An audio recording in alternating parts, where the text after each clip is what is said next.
Hello students, welcome to इसरल। This is your very own doctor Anshuman Agrawal once again. तो बच्चों, संपूर्ण सीरीज में अभी तक हम 11 चैप्टर्स कंप्लीट कर चुके हैं। इनमें से कुछ चैप्टर्स 11th के थे और कुछ चैप्टर्स बच्चों 12th के थे। कौन कौन से चैप्टर्स हमने कंप्लीट कर लिए हैं और अब कौन सा चैप्टर हम स्टार्ट करने वाले हैं बच्चों, देख लेते हैं एक बार। तो बच्चों, breathing and exchange of gases, digestion and absorption, reproduction in organisms, body fluids, फिर sexual reproduction in flowering plants, excretory products, human reproduction, cell, biomolecule, cell cycle और बच्चों रिप्रोडक्टिव हेल्थ भी कंप्लीट हो चुका है। कितने चैप्टर्स इसमें से 11th के हैं बच्चों? ब्रीदिंग एंड एक्सचेंज 1, 2, फिर बॉडी फ्लूइड्स 3, फिर बच्चों 4 एक्सक्रीशन, फिर 5 सेल्स, 6, 7 चैप्टर्स तो बच्चों हमने 11th के कर लिए हैं और 4 चैप्टर्स हमने 12th के कंप्लीट कर लिए हैं बच्चों। अब जो नेक्स्ट चैप्टर आज हम स्टार्ट करने वाले हैं that is locomotion and movement. तो बच्चों, ह्यूमन फिजियोलॉजी कि already upon breathing and exchange, digestion, body fluids और एक्सक्रीशन 4 चैप्टर्स कंप्लीट कर चुके हैं। ह्यूमन फिजियोलॉजी का 5वां चैप्टर है। इंपॉर्टेंट यूनिट है बच्चों ह्यूमन फिजियोलॉजी। हर साल यदि पूरी यूनिट की मैं बात करूं तो आराम से 15 से 20 क्वेश्चन आते ही आते हैं। तो अपने आप में आप देखो कितनी इंपॉर्टेंट यूनिट हो जाती है बच्चों। 90 क्वेश्चंस हैं बायोलॉजी के टोटल, उनमें से 15 से 20 क्वेश्चन तो ह्यूमन फिजियोलॉजी से आते हैं। उसके बाद एक यूनिट जो हम ऑलरेडी कर चुके हैं बच्चों, जिसमें sexual reproduction in flowering plant आता है, ह्यूमन रिप्रोडक्शन आता है, रिप्रोडक्टिव हेल्थ आता है, सिर्फ रिप्रोडक्शन इन ऑर्गेनिजम्स बच रहा है बच्चों। तो ये जो यूनिट है first unit of 12th class, ये भी अगेन इंपॉर्टेंट यूनिट हो जाती है बच्चों। ये जो 4 चैप्टर्स होते हैं इसके, इसमें से 3 हम कर चुके हैं। यही तीनों सबसे ज्यादा इंपॉर्टेंट होते हैं इस यूनिट में। इन तीनों चैप्टर से भी मिलाकर आराम से बच्चों 7-8 क्वेश्चन पूछ लिए जाते हैं।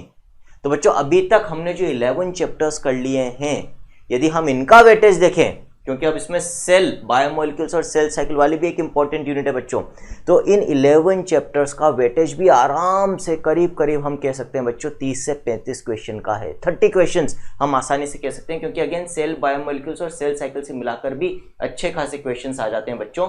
और अभी तक जो 4 चैप्टर्स फिजियोलॉजी के हो गए हमारे, उनमें से भी अच्छे क्वेश्चन आ जाते हैं। और जब आज का हम चैप्टर कर लेंगे तो इसको मिलाकर करीब 30 क्वेश्चन का सिलेबस हमारा कंप्लीट हो जाए। और बच्चों, वैसे भी यदि हम देखें तो टोटल मिलाकर 38 चैप्टर्स हैं और आज हम 12th चैप्टर स्टार्ट करने वाले हैं, है ना। तो वैसे भी देखा जाए तो ऑलमोस्ट 30% सिलेबस आपका हो रहा है। तो 30% क्वेश्चन तो वैसे भी कवर हो ही जाते हैं यदि हम उस रेशियो से भी देखें तो बच्चों, इसी तरह से सीरीज आगे बढ़ती रहेगी। आप सभी को कनेक्टेड रहना है। पढ़ाई का तरीका वही रहेगा जो रहना चाहिए, ठीक है। सिर्फ बैठकर हमें जैसे टीवी सीरियल देखते हैं, मूवीज देखते हैं, वैसे नहीं देखना है बच्चों लेक्चर को। साथ में अपनी एनसीईआरटी लेकर बैठेंगे, पेन लेकर बैठेंगे, एक खाली कागज भी लेकर बैठेंगे बच्चों। जो भी चीज़ें हम मार्क कर रहे हैं, हाईलाइट कर रहे हैं, इंपॉर्टेंट लाइंस मार्क कर रहे हैं, उनको आप भी मार्क करते हुए चलोगे। और जो चीज़ें हम एक्स्ट्रा लिख रहे हैं उनको भी आप नोट करते हुए चलोगे बच्चों। और फिर उन पेपर्स को आप अपनी एनसीईआरटी में ही अटैच कर लोगे। इस तरह से आपकी एनसीईआरटी कंप्लीट बुक बन जाएगी। जितना एनसीईआरटी से पूछा जाता है वो सब तो कवर हो ही जाएगा, लेकिन जो एनसीईआरटी के बाहर से पूछा जाता है वो भी आपके एनसीईआरटी के अंदर ही इंक्लूड हो जाएगा। आपको और कोई सोर्स उठाने की जरूरत नहीं पड़ेगी। कोशिश हमारी ये है बच्चों की सारी चीजें from with in the NCERT and beyond the NCERT आपको सीरीज में कराई जाए। लेकिन जब हम बियॉन्ड दी एनसीईआरटी की बात करते हैं बच्चों, तो चीजें इतनी ज्यादा कंसेप्चुअल और डेप्थ में होती है कि उन सारे टॉपिक्स को यहाँ पर कवर करना मुश्किल है, पॉसिबल नहीं है बच्चों। हम हमारी तरफ से पूरी कोशिश कर रहे हैं। और उसका सोल्यूशन कि भाई अब उन चीज़ों को डेप्थ में कहाँ से पढ़ा जाएगा, कैसे अपने कंसेप्ट क्लियर किए जाएंगे, तो उसका सोल्यूशन मैंने आपको बता दिया। यहाँ पर हम इतना तो आपको बता ही देते हैं कि भाई बियॉन्ड एनसीईआरटी कौन सी चीज़ें पूछी जा सकती है। काफ़ी चीज़ें उनमें से हम यहाँ कवर कर रहे हैं। जो नहीं कर पा रहे हैं वो सब आपको मिल जाएगी बच्चों ई सरल की ऐप के ऊपर। जितने भी बायोलॉजी लेक्चर्स हैं उसमें ये सारी चीज़ें कवर्ड है। Nothing has been left. जो रैंक 1 लाने के लिए चाहिए होता है ना बच्चों, जो बायोलॉजी में 360 आउट ऑफ 360 लाने के लिए चाहिए होता है, वो सब चीज़ें आपको ऐप के ऊपर मिल जाएगी। क्यों? क्योंकि जितना भी स्टडी मटेरियल, जितने भी वीडियो लेक्चर्स ऐप पर अवेलेबल हैं बच्चों, वो एक डॉक्टर्स की टीम ने बनाए हैं बायोलॉजी के। मैं खुद बच्चों MBBS ही नहीं MD भी हूँ। आपको कोचिंग इंडस्ट्री में MBBS करने के बाद पढ़ाने वाले टीचर्स मिल जाएंगे, लेकिन MD करने के बाद यदि कोई आ रहा है तो वो बाय चॉइस आएगा, मजबूरी से पढ़ाने नहीं आएगा बच्चों। मैं अपनी क्लिनिकल प्रैक्टिस भी कर रहा हूँ, तो मेरे पास ऐसा नहीं है कि हाँ कि मेरे पास काम की कमी थी इसलिए मैं पढ़ा रहा हूँ, ठीक है। मेरा पैशन है पढ़ाना, बाय चॉइस पढ़ा रहा हूँ बच्चों। और जब कोई बाय चॉइस अपना काम करता है तो डेफिनेटली वहां पर फिर अपना 100% से ज्यादा ही देता है बच्चों।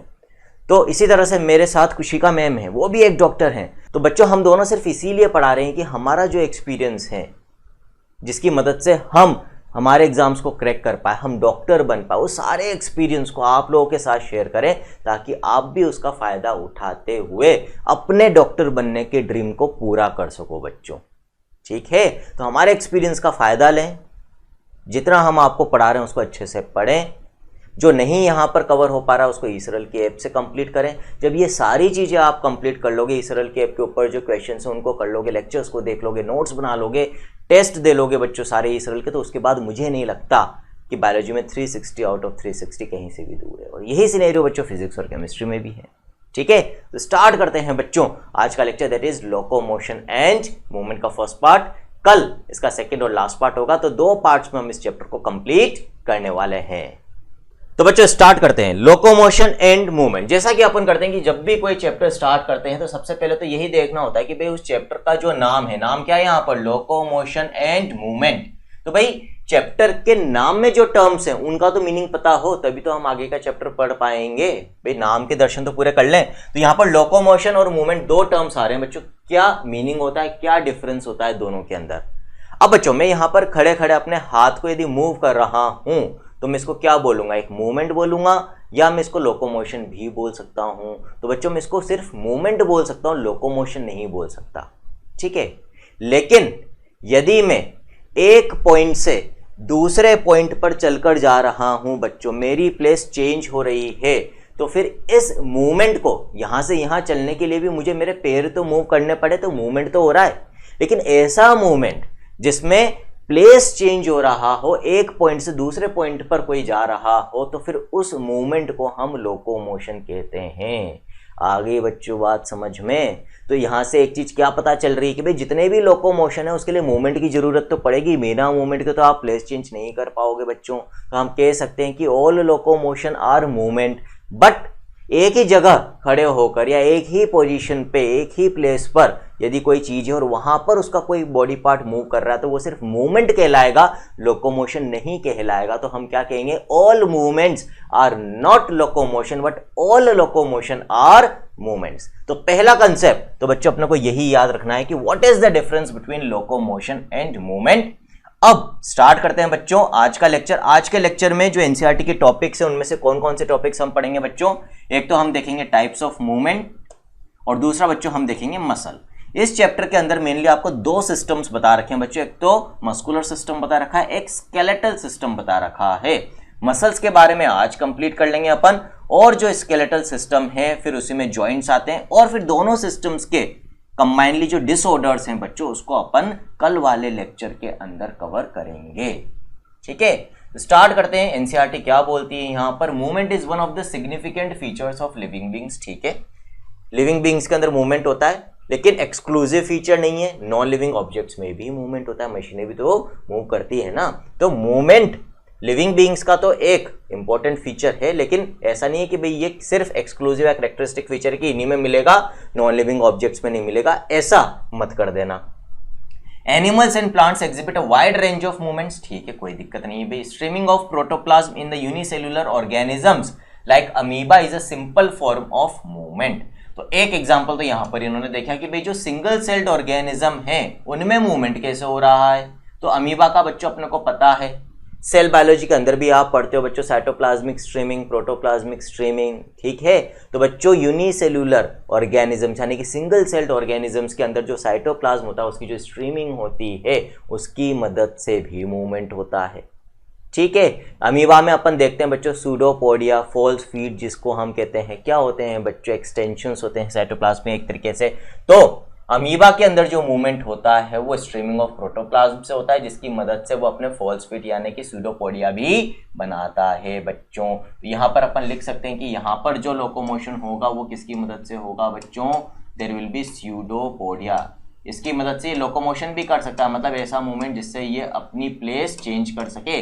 अमीबा करता है इस तरह का मूवमेंट जिसको अमीबॉइड मूवमेंट हम कहते हैं बच्चों। फिर movement of cilia, flagella and tentacles are shown by many organisms. अब और ऑर्गेनिजम्स की हम बात करें बच्चों, अमीबा कौन सी किंगडम को बिलोंग करता है बच्चों? Kingdom protista. इसी में कई और ऑर्गेनिजम्स भी होते हैं जिनमें सीलिया और फ्लैजिला मिलते हैं एज लोकोमोटरी ऑर्गन्स, अपनी प्लेस को चेंज करने के लिए, जैसे यूग्लिनिया के अंदर फ्लैजिला होता है बच्चों। इसके अलावा बच्चों यहाँ पर एनसीईआरटी ने क्या लिख रखा है? टेंटिकल्स। हाइड्रा पढ़ते हो बच्चों, फाइलम सिलेंट्रेटा पढ़ते हैं हम, वहां पर टेंटिकल्स प्रेजेंट होते हैं जिसकी मदद से वो अपनी प्लेस चेंज कर सकता है। तो क्या क्या मेथड्स हो गए किसके? मूवमेंट के बच्चों। एक तो प्रोटोप्लाज्मिक यानी कि साइटोप्लाज्मिक स्ट्रीमिंग हो गया, जो कि सिंगल सेल्ड ऑर्गेनिजम्स के अंदर या सेल के मूवमेंट में मदद करता है। फिर बच्चों जो इनसे थोड़ा सा अपन हायर ऑर्गेनिजम्स की तरफ चलें, सिलेंट्रेट्स की तरफ चलें, तो टेंटिकल्स हैं। सिंगल सेल्ड ऑर्गेनिजम्स में सीलिया और फ्लैजिला भी प्रेजेंट हैं बच्चों।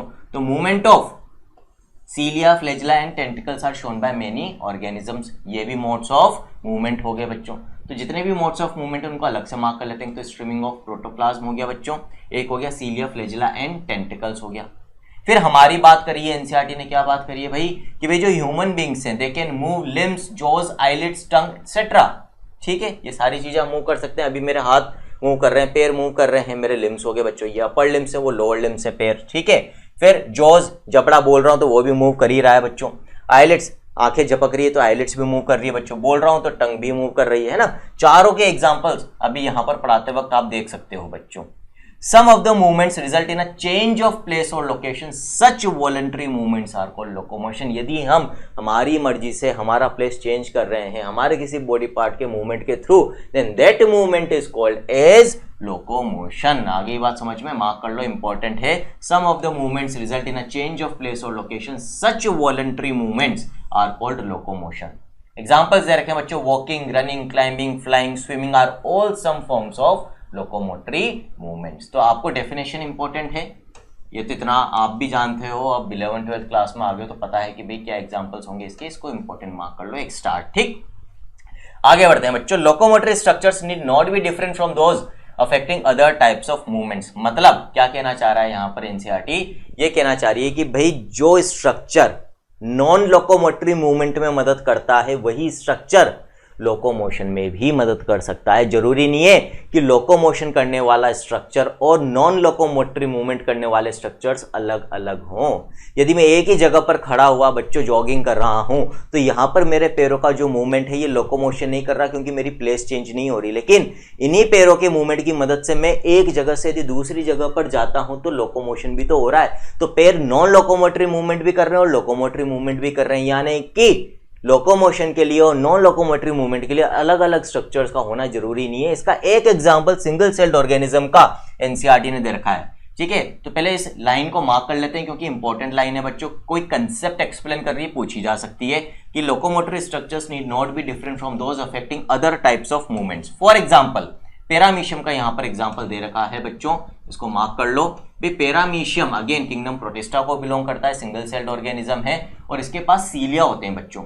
ये जो सीलिया होते हैं ये किस किस चीज में हेल्प करते हैं? इसको help in the movement of food through cytopharynx and in locomotion as well. तो बच्चों ये जो पैरामीशियम होता है ये पैरामीशियम किस शेप का होता है बच्चों? स्लीपर एनिमल क्यूल भी हम इसको कहते हैं। ठीक है, कुछ इस तरीके का ये होता है बच्चों। ठीक है, इसके पास क्या होते हैं बच्चों? इसकी बॉडी सरफेस पे सीलिया प्रेजेंट होते हैं इस तरीके से। और इन सीलिया का मूवमेंट कैसे होता है बच्चों? आप यहाँ पर देख सकते हो एक स्ट्रक्चर मैंने बनाया, एक ओपनिंग मैंने बनाई है बच्चों। इस ओपनिंग के थ्रू ये अपने फूड को अंदर लेता है। ठीक है, तो ये जो ओपनिंग है बच्चों यहाँ तक फूड आना भी तो जरूरी है। तो ये जो सीलिया है ये सीलिया इस तरह से मूवमेंट करते हैं कि इसके आसपास के पानी में जो फूड मटेरियल होगा उसको किधर धकेलेंगे? इस ओपनिंग के अंदर धकेलेंगे बच्चों, जिसको हम गुलेट कहते हैं। ठीक है, और जब इस ओपनिंग के अंदर फूड आ जाएगा तो फिर उसको ये डाइजेस्ट कर सकता है, कंज्यूम कर सकता है अपनी बॉडी ग्रोथ और एनर्जी के लिए। ठीक, तो एक काम तो यहाँ पर सीलिया का क्या हो गया जो यहाँ पर लिख रखा है एनसीईआरटी ने कि help in the movement of food through cytopharynx, से यहाँ से ओपनिंग से अंदर फूड को ले जाने में ये सीलिया मदद करते हैं। और दूसरा काम क्या है बच्चों? लोकोमोशन में तो मदद करते ही हैं, पानी में इसको मूव करने में तो मदद करते ही हैं एक जगह से दूसरी जगह पर। तो यहाँ पर सीलिया दो काम कर रहे हैं, एक तो फूड की एंट्री में मदद कर रहे हैं जो कि एक नॉन लोकोमोटरी मूवमेंट है, और वही सीलिया लोकोमोशन में भी मदद कर रहे हैं। तो एक ही स्ट्रक्चर लोकोमोटरी और नॉन लोकोमोटरी मूवमेंट दोनों में मदद कर सकता है।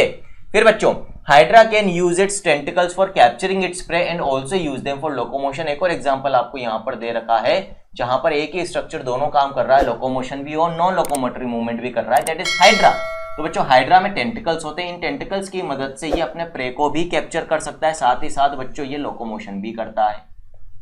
We use limbs for changes in body postures and locomotion as well। और अभी एक एग्जांपल तो मैंने आपको दिया ही था, पैरों का दिया था कि भाई इनसे हमारा बॉडी पोस्चर भी चेंज हो रहा है, एक ही जगह पर खड़े रहकर हम इनसे मूवमेंट कर सकते हैं, लेकिन इन्हीं को हम लोकोमोशन में भी मदद में लेते हैं। तो ये भी एक एग्जांपल हो गया। The above observation suggest that movements and locomotion can not be studied separately, दोनों इंटरकनेक्टेड हैं। The two may be linked by स्टेटिंग, ये आ गई इंपॉर्टेंट लाइन जो पूछी जाती है आपसे, all locomotions are movements but all movements are not locomotions. Important line है, डबल स्टार मार्क कर लो, क्वेश्चन के फॉर्म में, स्टेटमेंट वाले क्वेश्चन के फॉर्म में पूछी जा सकती है।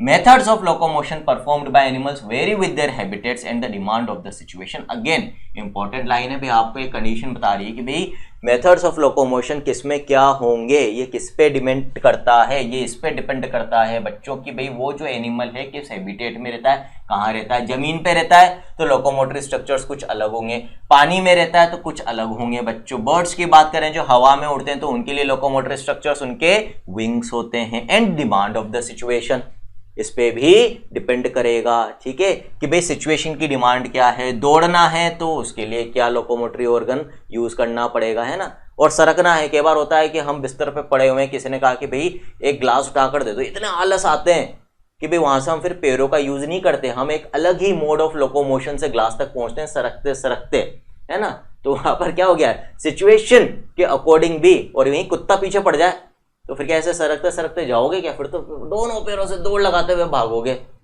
तो सिचुएशन कैसी है उस पर भी डिपेंड करता है कि मोड ऑफ लोकोमोशन क्या होगा। आ गई बात समझ में बच्चों।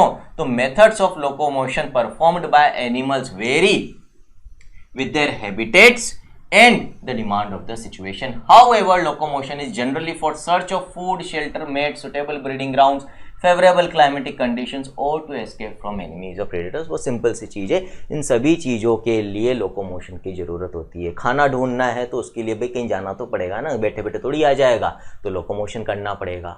अभी मैंने कहा कुत्ता पीछे पड़ गया या कोई एनिमी पीछे पड़ गई या कोई प्रेडेटर पीछे पड़ गया किसी एनिमल के, तो उसको भी भागना पड़ेगा। तो इस तरह से बच्चों ये डिफरेंट रीजंस होते हैं लोकोमोशन के जो आपको पता होने चाहिए। फिर टाइप्स ऑफ मूवमेंट की बात करेंगे बच्चों, नेक्स्ट टॉपिक जो है, ठीक, वो तो इंट्रोडक्शन हो गया।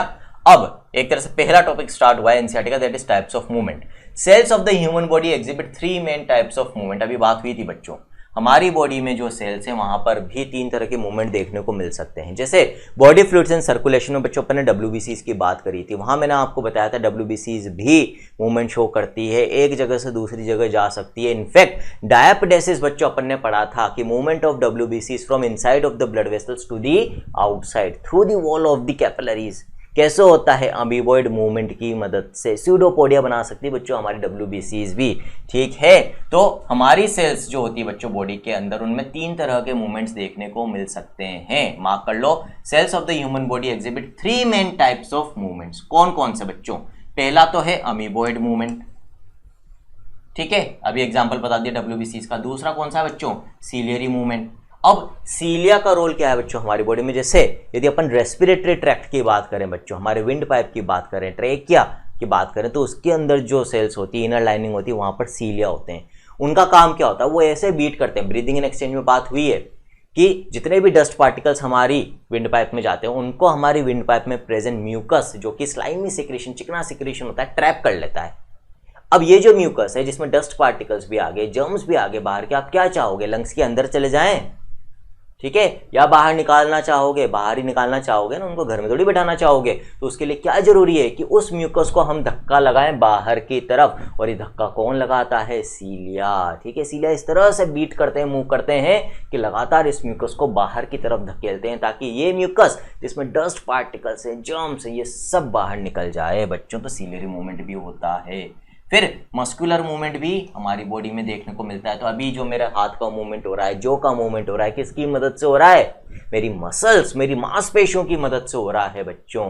तो मसल्स तो इंपॉर्टेंट कंपोनेंट है हमारी बॉडी में डिफरेंट स्ट्रक्चर्स के मूवमेंट के लिए बच्चों।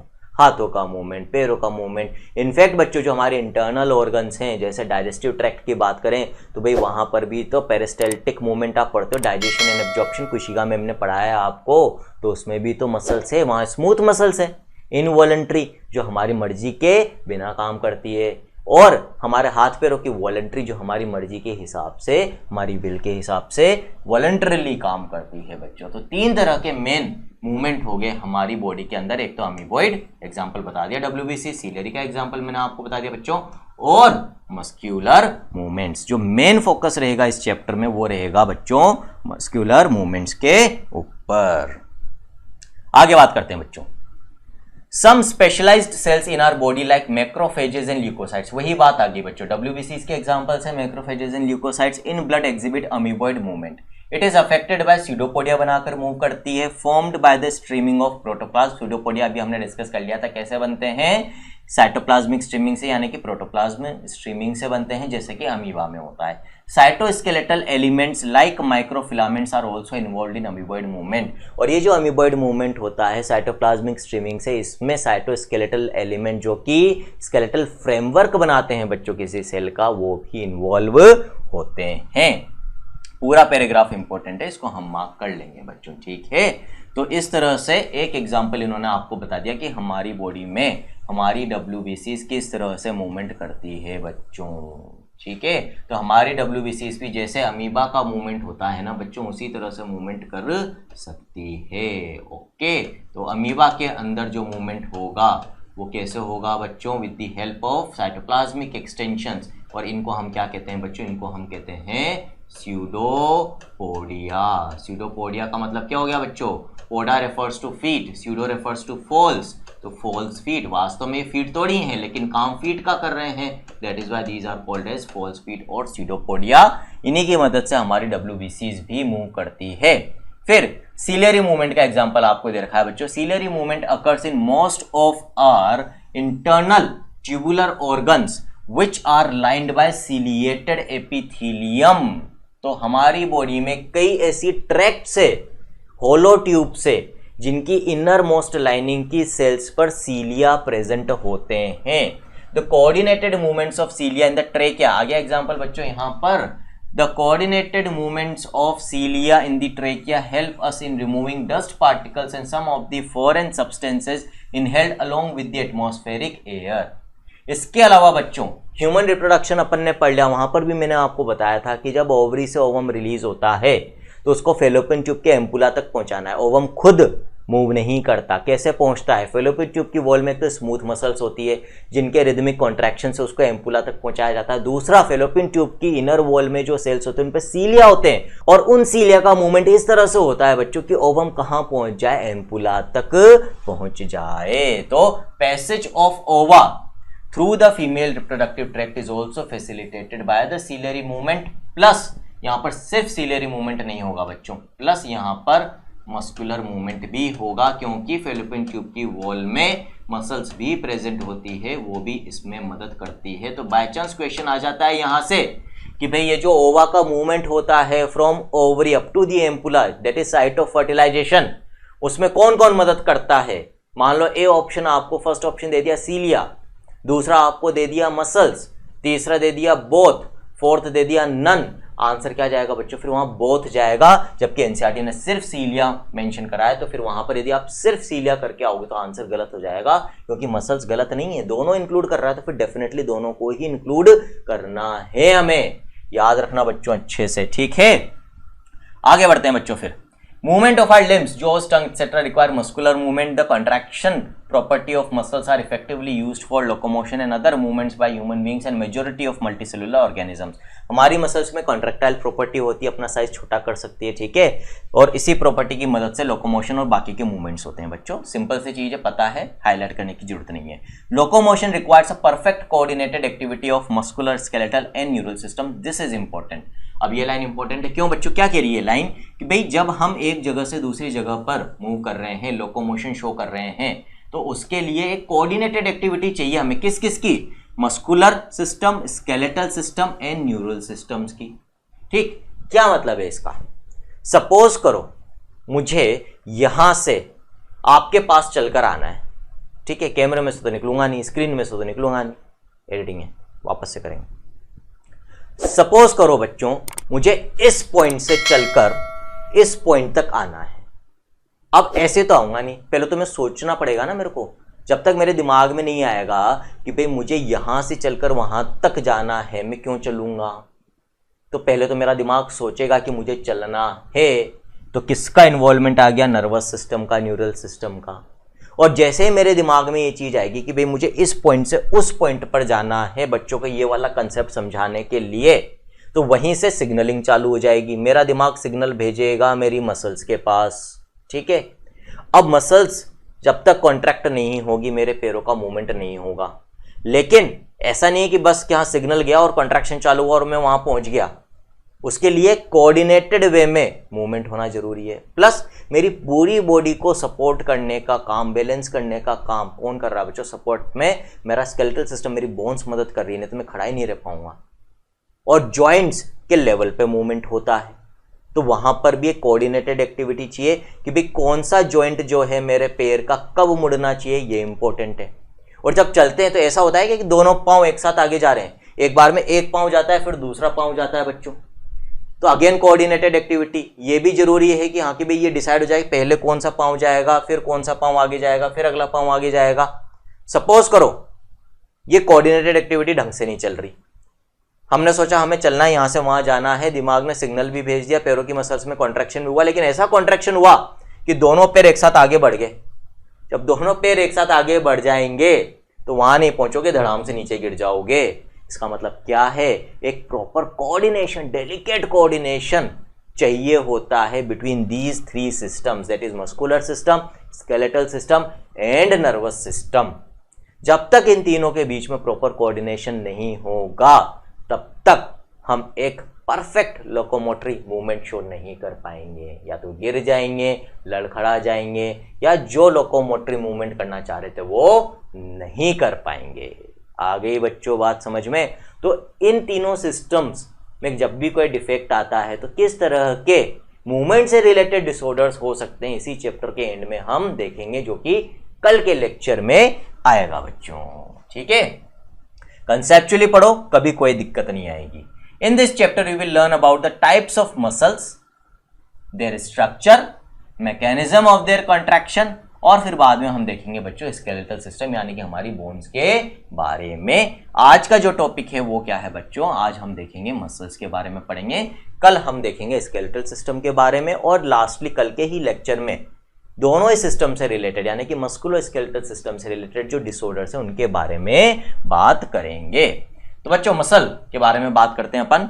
You have studied in chapter 8 that the cilia and flagella are the outgrowths of the cell membrane. ये सेल बायोलॉजी में पढ़ते हो आप। Flagellar movement helps in the swimming of spermatozoa. Sperms में फ्लैजेला होते हैं, ह्यूमन रिप्रोडक्शन में बात कर ली बच्चों। Maintenance of water current in the canal system of sponges, animal kingdom में आप पढ़ते हो बच्चों, ठीक है। जो स्पॉन्जेस होते हैं बच्चों, जैसे अपन एक सिंपल सा डायग्राम बनाना चाहें किसी स्पॉन्ज का, ठीक है, तो स्पॉन्ज का डायग्राम अपन इस तरह का बना सकते हैं बच्चों।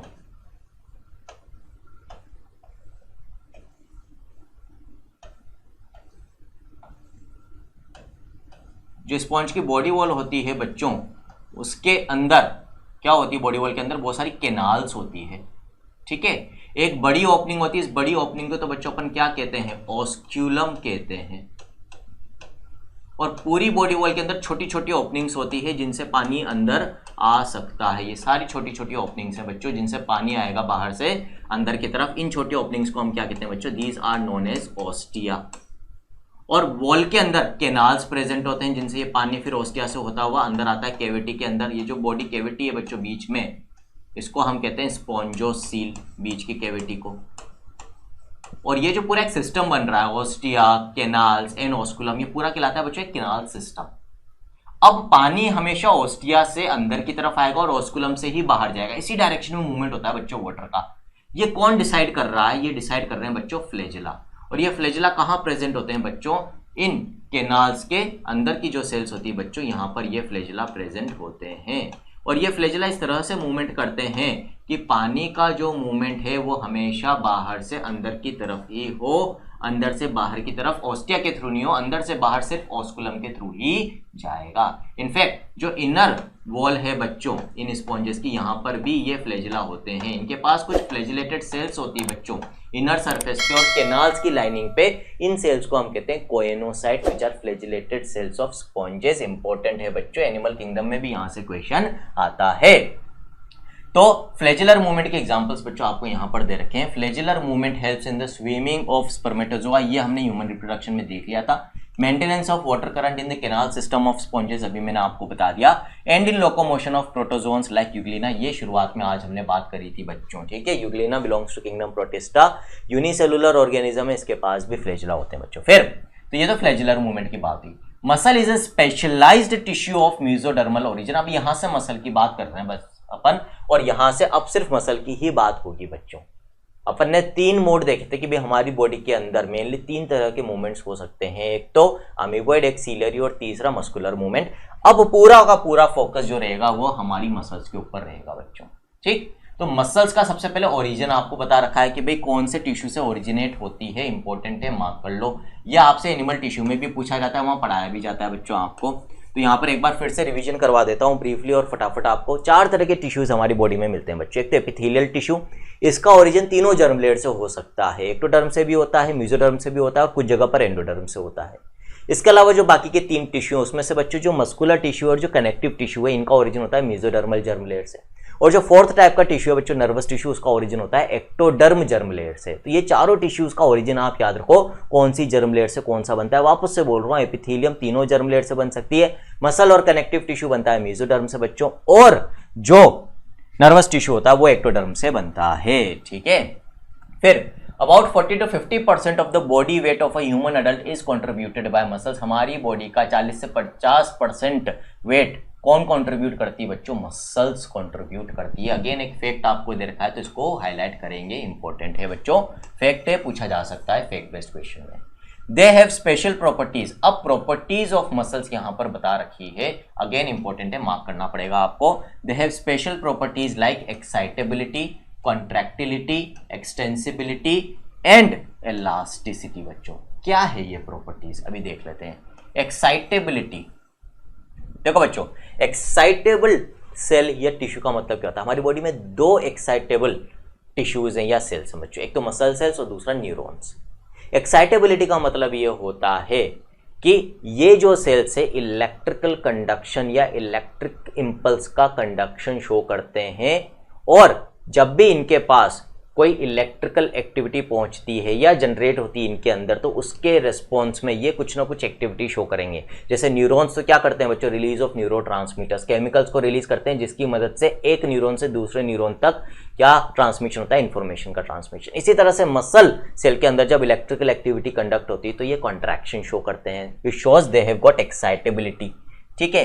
दूसरी प्रॉपर्टी क्या है बच्चों मसल्स के अंदर, मसल सेल्स के अंदर कॉन्ट्रैक्टिलिटी, अपनी साइज को शॉर्ट कर सकते हैं फिर वापस से अपनी ओरिजिन साइज में आ जाते हैं, दैट इज कॉन्ट्रैक्टिलिटी, जिसकी मदद से ही मूवमेंट्स हो रहे हैं बच्चों। एक्सटेंसिबिलिटी, खींचा जा सकता है बच्चों, एंड इलास्टिसिटी, रिजिडिटी नहीं होती है इनके अंदर बच्चों, फ्लेक्सिबल होते हैं। तो ये सारी प्रॉपर्टीज हैं जिनकी वजह से they become an ideal structure for movement and locomotion. इसकी वजह से ये जो 4 प्रॉपर्टीज हैं इनकी वजह से ही तो ये आइडियल स्ट्रक्चर्स हैं लोकोमोशन और मूवमेंट के बच्चों।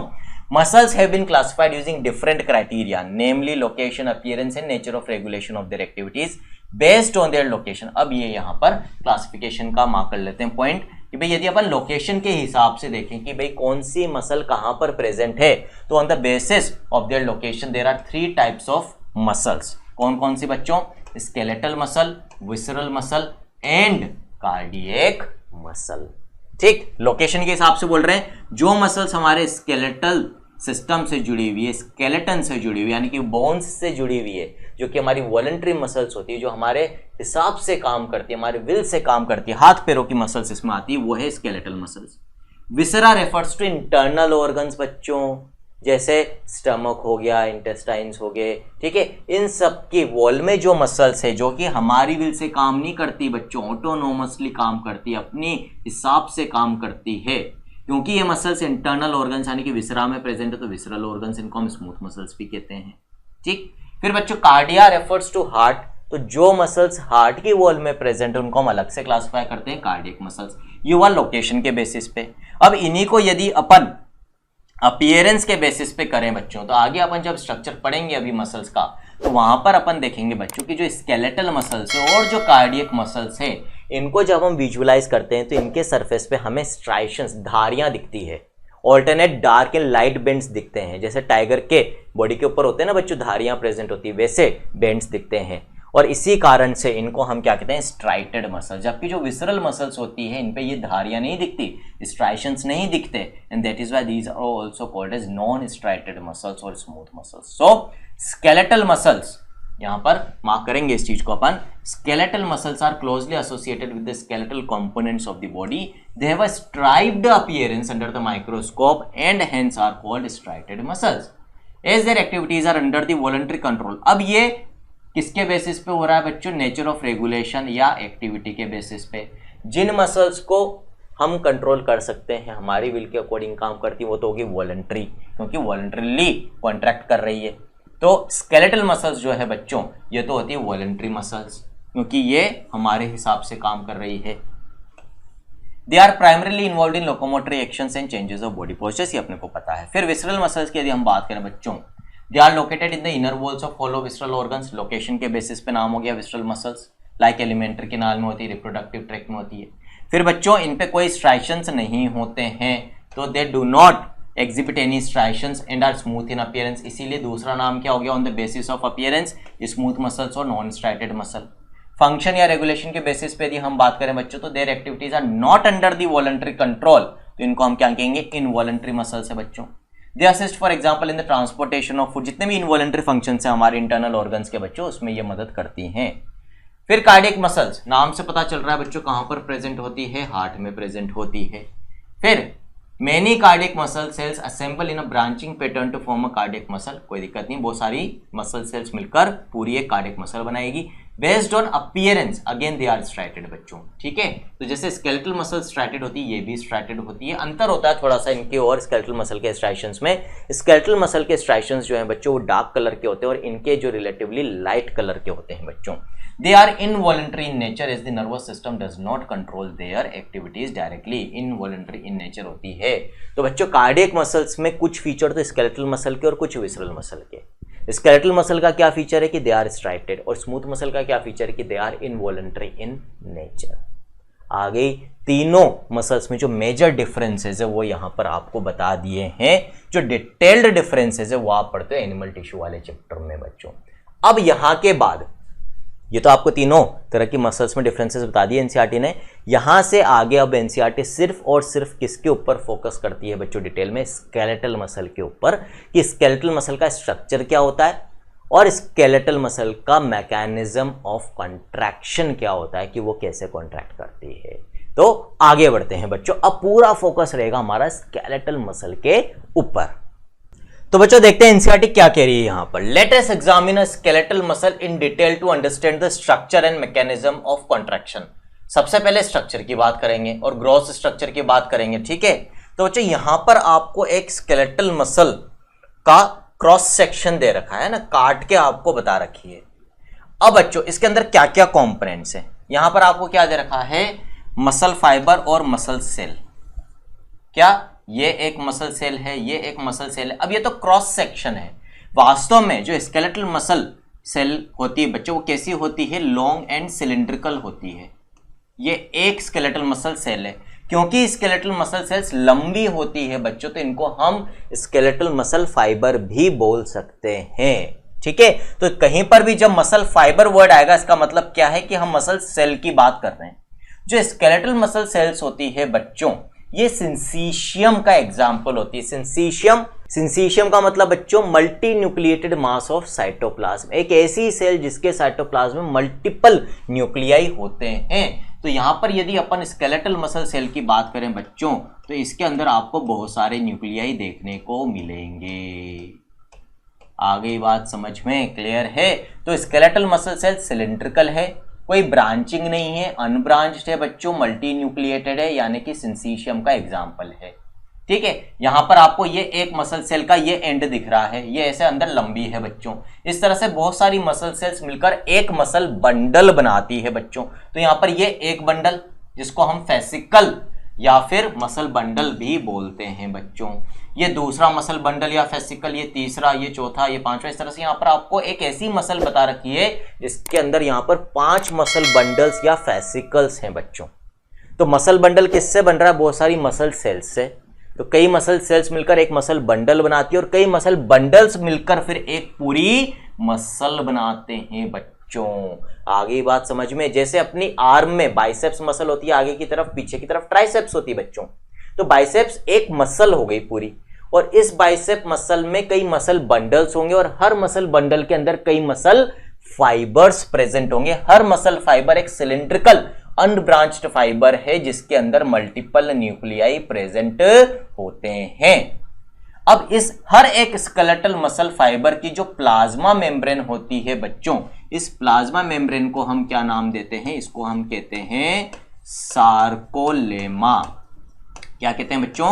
सार्कोलेमा। और इसके अंदर का जो साइटोप्लाज्म होता है, उस साइटोप्लाज्म को हम क्या कहते हैं बच्चों? उस साइटोप्लाज्म को हम कहते हैं सार्कोप्लाज्म। और इसके अंदर जो एंडोप्लाज्मिक रेटिकुलम होते हैं बच्चों, उन एंडोप्लाज्मिक रेटिकुलम को हम क्या कहते हैं बच्चों? Sarcoplasmic reticulum. किसके? स्केलेटल मसल के एंडोप्लाज्मिक रेटिकुलम को हम क्या कहते हैं बच्चों? Sarcoplasmic reticulum. और ये जो सार्कोप्लाज्मिक रेटिकुलम होते हैं बच्चों, इनके अंदर बहुत सारे कैल्शियम आयंस होते हैं। That is why these are also known as store house of calcium ions. इन कैल्शियम आयंस का क्या रोल होता है वो हम आगे देखेंगे। और यहाँ पर हर जगह सार्को वर्ड क्यों आ रहा है ये भी अभी आगे आ जाएगा बच्चों। अभी जब हम microscopic structure of skeletal muscle fibre देखेंगे तो वहां पर देखेंगे कि जो बेसिक यूनिट ऑफ कॉन्ट्रैक्शन होती है, जिस लेवल पे हम कॉन्ट्रैक्शन को डिफाइन करते हैं बच्चों एक स्केलेटल मसल फाइबर में, उस बेसिक यूनिट को हम सार्कोमियर कहते हैं। वहीं से ये सार्को टर्म आया है। अब बच्चों हर स्केलेटल मसल फाइबर ये जो सार्कोलेमा है, इसके बाहर एक कनेक्टिव टिश्यू की पतली सी कवरिंग होती है। ठीक है, जैसे यदि अपन यहां पर शो करना चाहें बच्चों, तो ये जो स्केलेटल मसल फाइबर है, इसके बाहर आपको एक पतली सी कनेक्टिव टिश्यू कवरिंग मिलेगी जो इसको कवर करके रखेगी चारों तरफ से। और ये जो कवरिंग होती है इसको हम कहते हैं बच्चों एंडोमाइसियम। कनेक्टिव टिश्यू की बनी हुई होती है बच्चों, लूज कनेक्टिव टिश्यू की, एरियोलर कनेक्टिव टिश्यू की। क्या कहते हैं इसको? एंडोमाइसियम। फिर बच्चों जितने भी skeletal muscle fibres, muscle cells मिलकर एक बंडल बनाती है, इस पूरे बंडल को, एक मसल बंडल को भी कनेक्टिव टिश्यू की लेयर कवर करके रखती है। और एक मसल बंडल को जो कनेक्टिव टिश्यू की लेयर कवर करती है उसको हम क्या नाम देते हैं बच्चों? उसको हम नाम देते हैं पेरीमाइसियम। तो पेरीमाइसियम किसको कवर कर रहा है बच्चों? मसल बंडल को। आगे बात समझ में, मसल बंडल को। ठीक है, एंडोमाइसियम एक सिंगल मसल फाइबर को, और सारे के सारे मसल बंडल्स मिलकर जो एक मसल बना रहे हैं बच्चों, फिर इस पूरी मसल को भी एक कनेक्टिव टिश्यू की लेयर कवर करके रखती है। और कनेक्टिव टिश्यू लेयर जो इस पूरी की पूरी मसल को कवर करके रखेगी उसको हम क्या बोलेंगे बच्चों? एपीमाइसियम। क्या बोलेंगे? एपीमाइसियम। क्या कवर कर रही है? किसको कवर कर रही है? कवर्स मसल, एंटायर मसल बच्चों। आगे बात समझ में क्लियर है? इस तरह से कवरिंग्स भी होती है इन आर स्केलेटल मसल्स। अब एनसीईआरटी क्या कह रही है देख लेते हैं बच्चों यहाँ पर। तो let us examine a skeletal muscle in detail to understand the structure and mechanism of contraction. Each organised skeletal muscle in our body is made up of a number of muscle bundles, और हर muscle bundle को हम fascicle भी कहते हैं। Held together by common collagenous connective tissue. Connective tissue की layer इनको आपस में जोड़ के एक साथ रखती है एक मसल के अंदर, और इस कनेक्टिव टिश्यू लेयर को हम फेशिया भी बोलते हैं। क्या बोलते हैं बच्चों? फेशिया भी बोलते हैं। तो ये लाइन मार्क कर लेते हैं, इंपॉर्टेंट है बच्चों। Each organised skeletal muscle in our body is made up of number of muscle bundles और fascicles held together by common collagenous connective tissue layer called fascia. Each muscle bundle contains a number of muscle fibres. ये अपन ने already बात कर ली है बच्चों। हर एक muscle bundle कई मसल सेल्स यानी कि मसल फाइबर्स का बना हुआ होता है। Each muscle fibre is lined by the plasma membrane called sarcolemma की बात हो गई, वहां पर लिख लिया है तो यहाँ पे पूरी लाइन हाईलाइट नहीं करेंगे। एनक्लोजिंग दी सार्कोप्लाज्म, साइटोप्लाज्म को बोलेंगे। Muscle fibre is a syncytium, ये भी हमने बात कर लिया। Is the sarcoplasm contents many nuclei. Syncytium क्या होता है मैंने आपको बता दिया। Endoplasmic reticulum that is sarcoplasmic reticulum कहलाएगा बच्चों यहाँ पर। Of the muscle fibres is the store house of calcium ions. ये इंपॉर्टेंट लाइन है, पूछा जा सकता है। और आगे भी यदि हमें मैकेनिज्म समझना है बच्चों स्केलेटल मसल कॉन्ट्रैक्शन का, तो उसके लिए ये इंपॉर्टेंट पॉइंट है बहुत ज्यादा। A characteristic feature of the muscle fiber is the presence of a large number of parallelly arranged filaments in the sarcoplasm called myofilaments और myofibrils। अब यहां से एक तरह से मैकेनिज्म की शुरुआत होगी। यहीं से कंसेप्चुअली यदि हमें समझना है तो हर लाइन पे ध्यान देना होगा बच्चों की। A characteristic feature of the muscle fiber is the presence of a large number of parallelly arranged filaments in the sarcoplasm called myofilaments और myofibrils। क्या होते हैं समझते हैं बच्चों, ठीक है। अब इसको समझना है तो अपन डायग्राम की मदद लेंगे बच्चों। कौन से डायग्राम की मदद लेंगे? हम खुद ड्रॉ करेंगे उस डायग्राम को यहां पर।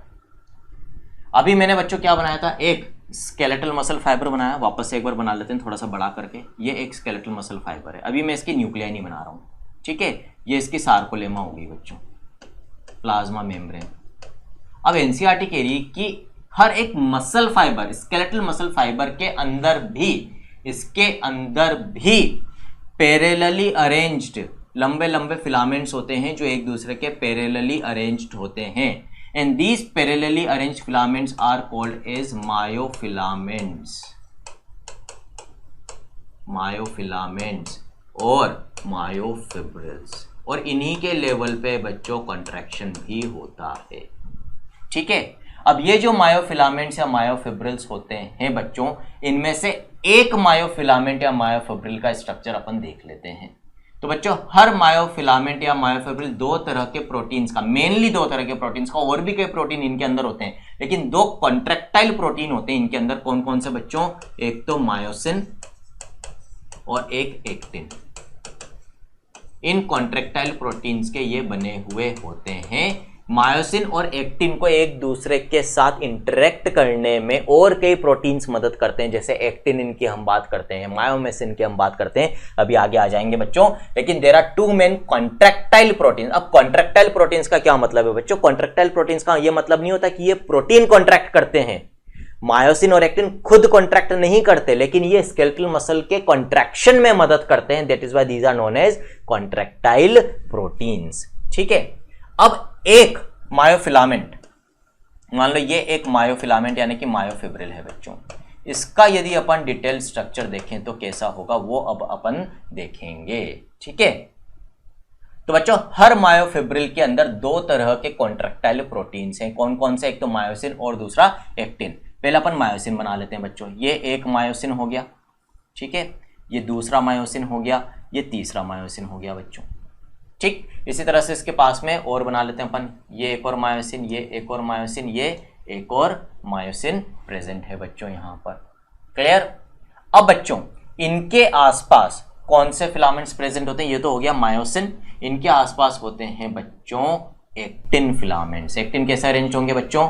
ये जैसे यहाँ पर ये एक एक्टिन हो गया, ये दूसरा एक्टिन हो गया बच्चों, ये यहाँ पर तीसरा एक्टिन हो गया, ठीक है। इसी तरह से बच्चों यहाँ पर और इधर भी एक्टिन प्रेजेंट होंगे। कैसे प्रेजेंट होंगे बच्चों? यहाँ पर एक्टिन, यहाँ पर प्रेजेंट है जैसे एक्टिन, इधर भी प्रेजेंट है जैसे एक्टिन बच्चों, इधर भी प्रेजेंट है जैसे एक्टिन बच्चों, ठीक है। फिर इधर भी प्रेजेंट होगा, इसी तरह से यहाँ पर प्रेजेंट होगा बच्चों, ठीक है। इधर प्रेजेंट होगा, इधर प्रेजेंट होगा, इधर भी प्रेजेंट होगा बच्चों, जैसे यहाँ पर प्रेजेंट होगा बच्चों, इधर प्रेजेंट होगा, यहाँ पर प्रेजेंट होगा, ठीक है। ये जो एक्टिन फिलामेंट्स हैं बच्चों, ये एक मसल की मेम्ब्रेन से जुड़े हुए होते हैं, मसल टिश्यू की मेम्ब्रेन से ही जुड़े होते हैं। और किस तरह से जुड़े होते हैं? इस तरीके से, इस तरह से जुड़े हुए होंगे। इधर वाला भी जुड़ा हुआ होगा बच्चों, ठीक है। जैसे इस तरह से ये भी जुड़ा हुआ होगा, ये भी जुड़े हुए होंगे। अब ये जो यहाँ पर मसल कि मेम्ब्रेन इन सारे एक्टिन्स को जोड़ के रखती है बच्चों, इसको हम क्या कहते हैं? This is called as Z disc. और किस प्रोटीन की बनी हुई होती है बच्चों? एक्टिनिन प्रोटीन की बनी हुई होती है। और ये जो अपन ने ऑरेंज कलर से बनाया बच्चों, ये क्या है, these are what, these are actin filaments. इनको अपन यहां मार्क कर लेते हैं बच्चों, दीज आर एक्टिन फिलामेंट्स। हर एक्टिन फिलामेंट की लेंथ कितनी होती है बच्चों, 1 माइक्रोमीटर, 1 माइक्रोन, ठीक है। और मोटाई कितनी होती है बच्चों, 60 एंगस्ट्रॉम इनकी मोटाई होती है।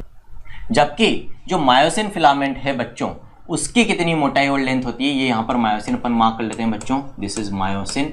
जो मायोसिन है ये 1.5 माइक्रोन से लंबा होता है बच्चों और 120 एंगस्ट्रॉम मोटा होता है। तो मायोसिन की लेंथ भी रिलेटिवली ज्यादा है, थिकनेस भी ज्यादा है, इसलिए इसको हम थिक फिलामेंट भी कहते हैं बच्चों।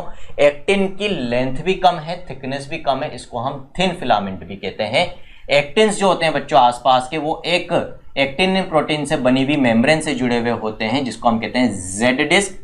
और बच्चों ये जो मायोसिन फिलामेंट्स है, इनके बीच में से भी क्या जाती है बच्चों, एक मसल से बनी हुई मेम्ब्रेन पास होती है, जिसको हम क्या कहते हैं बच्चों, this is called as M line. क्या कहते हैं बच्चों इसको अपन, एम लाइन, जो किस प्रोटीन की बनी होती है, this is made up of myomesin protein. आगे बच्चों बात यहां तक समझ में, इस तरह से रिलैक्स्ड कंडीशन, जब तक मसल में कोई कॉन्ट्रैक्शन नहीं हो रहा है, जो मायोफिब्रिल होता है उसके अंदर ये प्रोटीन्स अरेंज्ड होते हैं, जिनमें से 2 कॉन्ट्रैक्टाइल प्रोटीन्स हैं, मायोसिन और एक्टिन, जिनकी मदद से अल्टीमेटली व्हाट विल हैपन बच्चों, contraction of skeletal muscle fibre.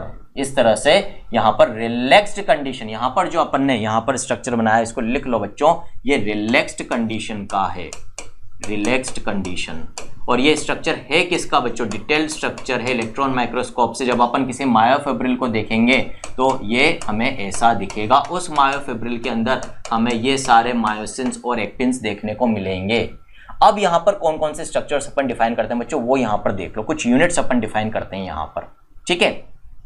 तो बच्चों सबसे पहले अपन बात करेंगे डार्क बैंड की, जिसको हम ए बैंड भी कहते हैं। तो बच्चों एक मायोसिन फिलामेंट के एंड से उसी मायोसिन फिलामेंट का जो दूसरा एंड होता है, मतलब यहां से लेकर यहां तक यदि अपन देखेंगे बच्चों, तो इसको अपन क्या बोलते हैं, this is called as A band और एन आइसोट्रोपिक बैंड और डार्क बैंड। क्यों बच्चों, क्योंकि जो मायोसिन फिलामेंट्स हैं ये रिलेटिवली मोटे भी होते हैं, इनकी लेंथ भी ज्यादा होती है, प्लस ये जो एरिया है बच्चों, यहां पर मायोसिन के साथ साथ एक्टिन्स की भी ओवरलैपिंग हो रही है कुछ पार्ट में, तो ये एरिया जो है ये रिलेटिवली बच्चों हमें डार्क दिखेगा यदि हम माइक्रोस्कोप से देखेंगे तो। प्लस क्योंकि यहां पर 2 अलग अलग थिकनेस के फिलामेंट्स हैं, तो लाइट के लिए भी ये यूनिफॉर्म नहीं होंगे। जब लाइट पास होगी बच्चों तो ये एन आइसोट्रोपिकली बिहेव करेंगे, ना कि आइसोट्रोपिकली, इसीलिए इसको हम एन आइसोट्रोपिक यानी कि ए बैंड भी बोलते हैं। तो ये तो हो गया ए बैंड, कहां से कहां तक बच्चों, मायोसिन फिलामेंट के एक एंड से दूसरे एंड तक। तो ये एक ए बैंड, ये दूसरा ए बैंड। अब 2 ए बैंड के बीच में यदि आप देखोगे बच्चों, तो 2 ए बैंड के बीच में यानी कि यहां से लेकर यहां तक यदि हम बात करें, तो सिर्फ एक्टिन फिलामेंट्स हैं जो जेड डिस्क से जुड़े हुए हैं। 2 ए बैंड्स के बीच में कोई मायोसिन फिलामेंट नहीं है, सिर्फ एक्टिन्स प्रेजेंट हैं। तो 2 ए बैंड के बीच का पार्ट जहां पर सिर्फ एक्टिन्स होते हैं बच्चों, this is known as I band. I band, इसको हम आइसोट्रोपिक भी कहते हैं क्योंकि एक ही तरह के फिलामेंट्स यहां पर प्रेजेंट हैं बच्चों। और इसको हम लाइट बैंड भी कहते हैं क्योंकि ये रिलेटिवली लाइट दिखेगा, पतले फिलामेंट्स हैं और एक ही टाइप के फिलामेंट्स हैं बच्चों। तो ए बैंड डार्क कलर का दिखेगा, फिर आई बैंड आएगा जो लाइट कलर का दिखेगा, ये रिलैक्स्ड कंडीशन में हमें दिख रहे हैं। फिर वापस से डार्क बैंड दिखेगा, फिर लाइट बैंड दिखेगा, फिर डार्क दिखेगा, फिर लाइट बैंड दिखेगा। एक और चीज यहां पर मार्क कर लो बच्चों, अब ए बैंड के ही बीच की बात करते हैं बच्चों। ए बैंड के बीच में यदि हम देखें तो आप यहां पर देखोगे बच्चों, जैसे ये एक ए बैंड है, अब इसका बीच वाला पार्ट देखो, बीच वाले पार्ट में यहां से लेकर यहां तक कोई ओवरलैपिंग नहीं है बच्चों। आगे बात समझ में, तो ए बैंड का बीच वाला भाग जहां पर एक्टिन और मायोसिन की ओवरलैपिंग नहीं होती, वो रिलेटिवली लाइट दिखेगा ना। तो यहां से लेकर यहां तक का जो भाग है बच्चों, डार्क बैंड के बीच का भाग, डार्क बैंड के जो साइड्स हैं बच्चों, इनमें एक्टिन और मायोसिन दोनों प्रेजेंट है, तो ये ज्यादा डार्क दिखेगा। डार्क बैंड के बीच का वो भाग जहां पे सिर्फ मायोसिन है, एक्टिन नहीं है, वो रिलेटिवली लाइट दिखेगा और इसको हम कहते हैं बच्चों एच जोन। क्या बोलते हैं, एच जोन, हेंसन्स जोन भी कहते हैं। ये रिलेटिवली लाइट कलर का होगा। तो डार्क बैंड के बीच में भी हमें एक रिलेटिवली लाइट कलर का पार्ट दिखता है which is called as H zone. अब बच्चों ये सारे जोन्स अपने को पता चल गए, ए बैंड क्या होता है, आई बैंड क्या होता है, एच जोन क्या होता है, ये अच्छे से पता होना चाहिए। अब लास्ट जो आपको यहां पर याद रखना है वो क्या याद रखना है बच्चों, एक जेड डिस्क से लेकर दूसरी जेड डिस्क तक, ये दूसरी जेड डिस्क हो गई बच्चों, एक जेड डिस्क से लेकर दूसरी जेड डिस्क तक की जो यूनिट होती है इसको हम क्या कहते हैं, this is called a sarcomere, जिसके लेवल पे कॉन्ट्रैक्शन होता है हम कह सकते हैं basic unit of skeletal muscle contraction. और इसकी लेंथ कितनी होती है बच्चों रिलैक्स्ड कंडीशन में, तो लेंथ कैसे पता करेंगे बच्चों अपन, ये जो एक्टिन फिलामेंट है ये 1 माइक्रोन लेंथ का है, ठीक है, और जो मायोसिन फिलामेंट है वो 1.5 का। तो अब एक सार्कोमियर के अंदर क्या क्या आ गया बच्चों, पूरा का पूरा मायोसिन फिलामेंट, फिर इधर का आधा एक्टिन और इधर का आधा एक्टिन, तो 1.5 तो ये 1 में से 0.5 ये और 0.5 ये, टोटल कितना हो गया, करीब 2.5 माइक्रोन्स का रिलैक्स्ड कंडीशन में इसकी लेंथ होती है। और हम क्या लिख सकते हैं, इसमें क्या हो गया बच्चों, इधर का हाफ आई बैंड, फिर पूरा का पूरा ए बैंड, और फिर इधर का हाफ आई बैंड। क्लियर है बच्चों, इस तरह से हम सार्कोमियर को डिफाइन करते हैं। ये रिलैक्स्ड कंडीशन में एक मायोफिब्रिल का स्ट्रक्चर हो गया, बहुत इंपॉर्टेंट है। इसी के बेसिस पे अभी हम आगे कॉन्ट्रैक्शन को समझेंगे, यहां तक किसी को कोई डाउट नहीं होना चाहिए। अब ये जो dark band light band, dark band light band बन रहे हैं ना बच्चों, इसी की वजह से हम जब माइक्रोस्कोप में देखते हैं तो स्केलेटल मसल कैसे दिखती है, स्ट्राइटेड, डार्क धारियां फिर लाइट, फिर डार्क धारी, फिर लाइट बैंड, तो इस कारण से इनको हम स्ट्राइटेड मसल्स भी बोलते हैं। अब यहां पर एक डायग्राम आपको एनसीईआरटी ने भी दे रखा है बच्चों, उसमें मैं आपको समझा देता हूं इन सारे बैंड्स के बारे में। देखो यहां पर, ठीक है, तो बच्चों यहां पर ये जो है this is what, light band, यहां पर सिर्फ एक्टिन्स है, और इन एक्टिन्स के बीच में से क्या जा रही है बच्चों, ये जेड लाइन जा रही है, जेड डिस्क जा रही है, ठीक है। यहां पर आपको कंपैरेटिवली भी समझा रखा है, ये एक्टिन्स है, ये पूरा मायोसिन है बच्चों, ठीक है। मायोसिन के इस एंड से लेकर इस एंड तक क्या है बच्चों, ये पूरा का पूरा क्या है, दिस इज डार्क बैंड, ठीक है। उसके बाद फिर क्या चालू हो गया बच्चों, ये आई बैंड, फिर यहां से डार्क बैंड चालू हो गया, तो ये ए बैंड, ये आई बैंड, फिर वापस ए बैंड, और ए बैंड के बीच में भी आप देखो बच्चों, ए बैंड का जो कोने वाला पार्ट है, बाहर वाला पार्ट है, ये तो रिलेटिवली डार्क है, लेकिन जो बीच वाला पार्ट है बच्चों ये रिलेटिवली लाइट है। ये रिलेटिवली लाइट पार्ट क्या कहलाता है, this is called as H zone. तो यहां पे सारी चीज अपन मार्क कर सकते हैं, दिस इज जेड लाइन और जेड डिस्क, ये इधर की जेड डिस्क होगी। एक जेड डिस्क से दूसरी जेड डिस्क तक का जो भाग होता है उसको हम क्या कहते हैं, सार्कोमियर कहते हैं बच्चों, ठीक है। ये क्या हो गया, डार्क बैंड हो गया। यहीं पर ये चीज यहां पर भी देख सकते हो, ऑलरेडी अपन बना चुके हैं बच्चों, ये सार्कोमियर हो गया एक जेड से दूसरी जेड लाइन तक, ये हो गया रिलैक्स्ड कंडीशन के अंदर। अब बच्चों जब कॉन्ट्रैक्शन होगा तो ये सारे एक्टिन्स मायोसिन फिलामेंट के ऊपर स्लाइड करेंगे और किसकी तरफ आएंगे, एम लाइन के ऊपर। जब ये एम लाइन की तरफ आएंगे तो किसको खींचेंगे, इस जेड डिस्क को खींचेंगे टुवर्ड्स दी एम लाइन बच्चों, और फिर अल्टीमेटली मसल कॉन्ट्रैक्ट होगी। तो मसल कॉन्ट्रैक्शन के वक्त क्या होता है, actin filament slide over myosin filament. अब कॉन्ट्रैक्शन के वक्त मायोसिन फिलामेंट की क्या स्थिति हो जाएगी और एक्टिन फिलामेंट की क्या स्थिति हो जाएगी, अल्टीमेटली मायोफिब्रिल की क्या स्थिति हो जाएगी बच्चों, वो सारी चीजें अपन यहां पर देख लेते हैं। तो ये तो अपन ने रिलैक्स्ड कंडीशन में मायोफिब्रिल का स्ट्रक्चर बनाया था, अब इसी को अपन किस में बना रहे हैं बच्चों, कॉन्ट्रैक्टेड कंडीशन में बनाएंगे। तो अगेन वही कलर कोडिंग यूज कर लेते हैं बच्चों, मायोसिन बना लेते हैं पहले, ये एक मायोसिन, ये दूसरा मायोसिन, ये तीसरा मायोसिन बना लिया, इसके पास में फिर। तो बच्चों जब मसल कॉन्ट्रैक्शन होता है तो क्या होगा, ये जो मायोसिन है बच्चों इनका भी रीअरेंजमेंट होता है, ये बिल्कुल पास पास आ जाते हैं, ठीक है। अब इन मायोसिन्स के पास में क्या थे बच्चों, इन मायोसिन्स के पास में देयर वर एक्टिन्स, तो एक्टिन्स के लिए जो कलर लिया था वही वापस ले लेते हैं बच्चों, ठीक है। और वही अरेंजमेंट भी ले लेते हैं, जहां पर पहले अरेंज थे बिल्कुल उसी के आसपास बना लेंगे अपन। तो यहां पर था बच्चों इस तरीके से,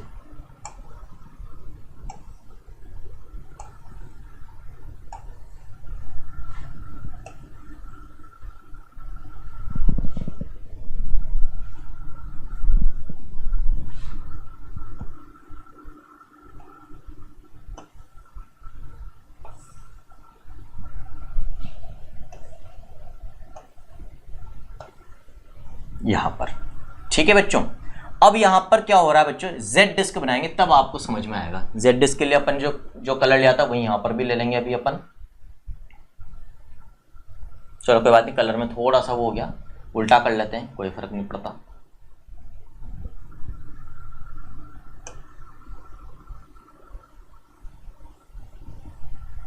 ठीक है, यहां पर भी एक और मायोसिन आपको बना देता हूं, उससे चीजें और आसान हो जाएगी।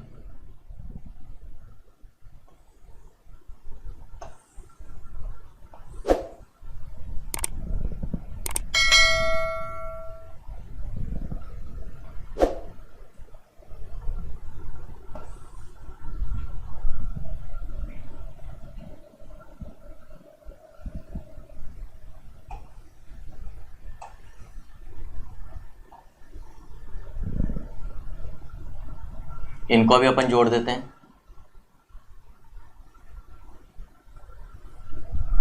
ठीक, इधर भी इसी तरह से रहेगी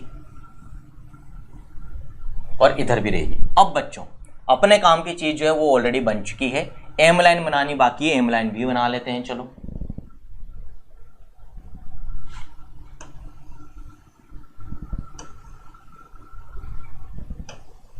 ये एम लाइन हो गई, दिस इज एम लाइन। ठीक है बच्चों, दिस इज जेड डिस्क, ये भी जेड डिस्क, ये भी जेड डिस्क, ये एम लाइन हो गई, ये एक्टिन हो गए।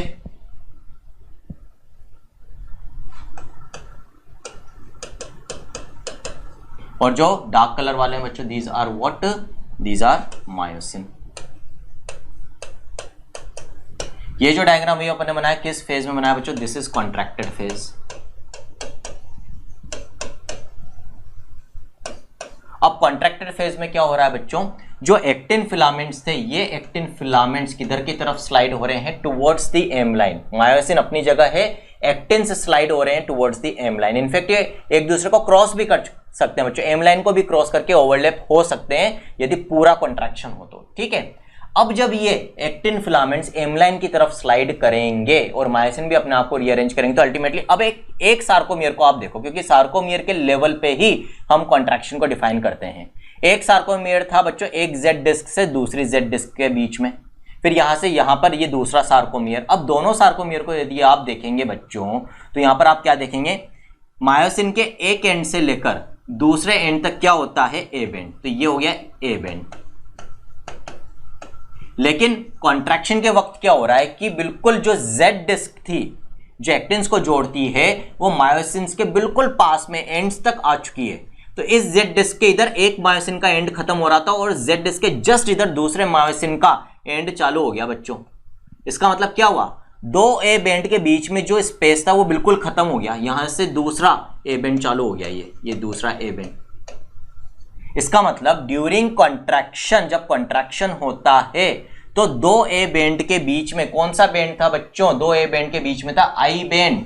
ये एक ए बेंड था, ये दूसरा ए बेंड, बीच में कुछ जगह खाली थी जिसमें सिर्फ एक्टिन्स प्रेजेंट थे, वो अब खत्म हो चुकी है बच्चों, क्योंकि बिल्कुल जो जेड डिस्क है वो मायोसिन के एंड्स तक आ चुकी है। तो ड्यूरिंग कॉन्ट्रैक्शन, यहां पे लिख लो क्या क्या चेंजेस हो रहे हैं बच्चों, ये पूछा जाता है, सबसे इंपॉर्टेंट पार्ट है मसल वाले पार्ट का, यहीं से क्वेश्चंस आते हैं। ड्यूरिंग कॉन्ट्रैक्शन फर्स्ट चीज क्या हो रही है, जो आई बेंड है या तो छोटा हो रहा है, अल्टीमेटली डिसअपियर भी हो जाएगा, रिड्यूसेस और डिसअपियर्स और शॉर्टन्स और डिसअपियर्स। दूसरी चीज क्या हो रही है बच्चों, ए बेंड के बीच में अपन ने बोला था जहां पर overlapping of actin and myosin नहीं होती, बीच का कुछ पार्ट था जहां पे कंप्लीट ओवरलैपिंग नहीं हो रही थी, है ना, एंड्स में ओवरलैपिंग थी, बीच का पार्ट में सिर्फ मायोसिन था, उसको अपन ने एच जोन बोला था जो रिलेटिवली लाइटर था।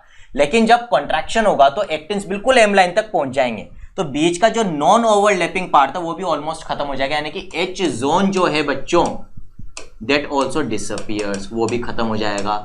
तो ए बेंड तो है, आई बेंड नहीं दिख रहा, एच जोन भी नहीं दिख रहा। अब सार्कोमियर की लेंथ देखो बच्चों, सार्कोमियर हम बोलते हैं एक जेड डिस्क से दूसरी जेड डिस्क तक, this is sarcomere. Relaxed condition में सार्कोमियर की लेंथ कितनी थी बच्चों, यहां पर हमने लिखा था 2.5 माइक्रोन्स। कैसे, सार्कोमियर में क्या क्या आ रहा था बच्चों, एक जेड डिस्क से दूसरी जेड डिस्क, लेकिन रिलैक्स्ड कंडीशन में है तो जो एक्टिन्स थे वो एम लाइन तक नहीं आए थे और जो जेड डिस्क है वो मायोसिन के बिल्कुल एंड पे नहीं थी, दूर थी, तो उसमें एक तो आ गया था पूरा का पूरा मायोसिन फिलामेंट 1.5 का, फिर आधा एक्टिन इधर का 0.5 का, इधर का आधा एक्टिन 0.5 का, टोटल 2.5। लेकिन कॉन्ट्रैक्टेड कंडीशन में क्योंकि अब एक्टिन्स बिल्कुल एम लाइन तक आ चुके हैं, जेड डिस्क बिल्कुल एंड पे आ चुकी है मायोसिन फिलामेंट के, तो अब जो एक्टिन्स वाला भाग है वो पूरा का पूरा ओवरलैप कर रहा है मायोसिन का, कोई एक्स्ट्रा भाग बाहर नहीं है मायोसिन के। जेड डिस्क जो है बिल्कुल एक मायोसिन फिलामेंट के एंड्स पर है, इधर ये एक जेड डिस्क, ये दूसरी जेड डिस्क, बिल्कुल at the ends of myosin filament. तो यहां पर सार्कोमियर की लेंथ भी उतनी ही होगी जितनी मायोसिन फिलामेंट की है, दैट इज 1.5 माइक्रोन ही रह जाएगी, जो कि ए बेंड की लेंथ भी है बच्चों। इसका मतलब during contraction the length of sarcomere decreases 2.5 से 1.5 हो जाती है।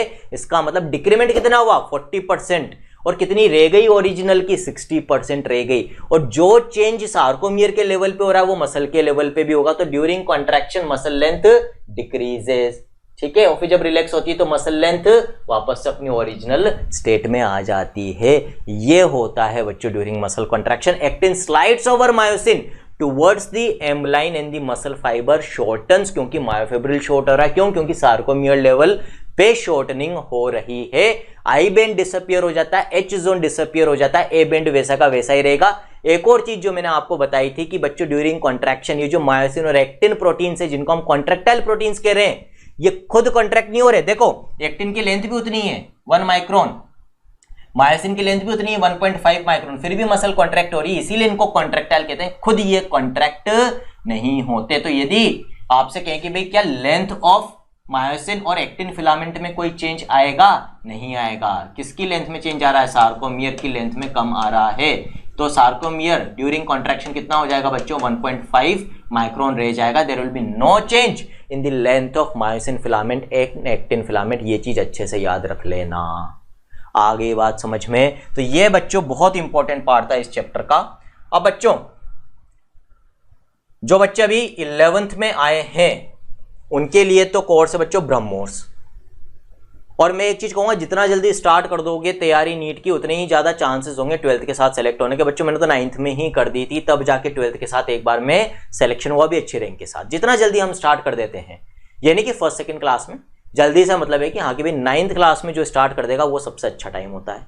10th में कर ले तो और ठीक है, कोई बात नहीं। 9th में तो बेस्ट, 10th में कह सकते हो बेटर, 11th में कह सकते हो गुड। जिन्होंने 11th में भी चालू नहीं करी 12th में आ गए तो वहां पर फिर थोड़ी सी फाइट है, मुश्किल हो जाता है। 12th के साथ सेलेक्ट होना इम्पॉसिबल नहीं है बच्चों। तो जो अभी 11th में है, अभी से यदि सही ट्रैक पर चलेंगे तो डेफिनेटली उनके सिलेक्शन के चांसेस बढ़ जाएंगे बच्चों। और सबसे आइडियल कोर्स उनके लिए ब्रह्मोस कोर्स, ठीक है।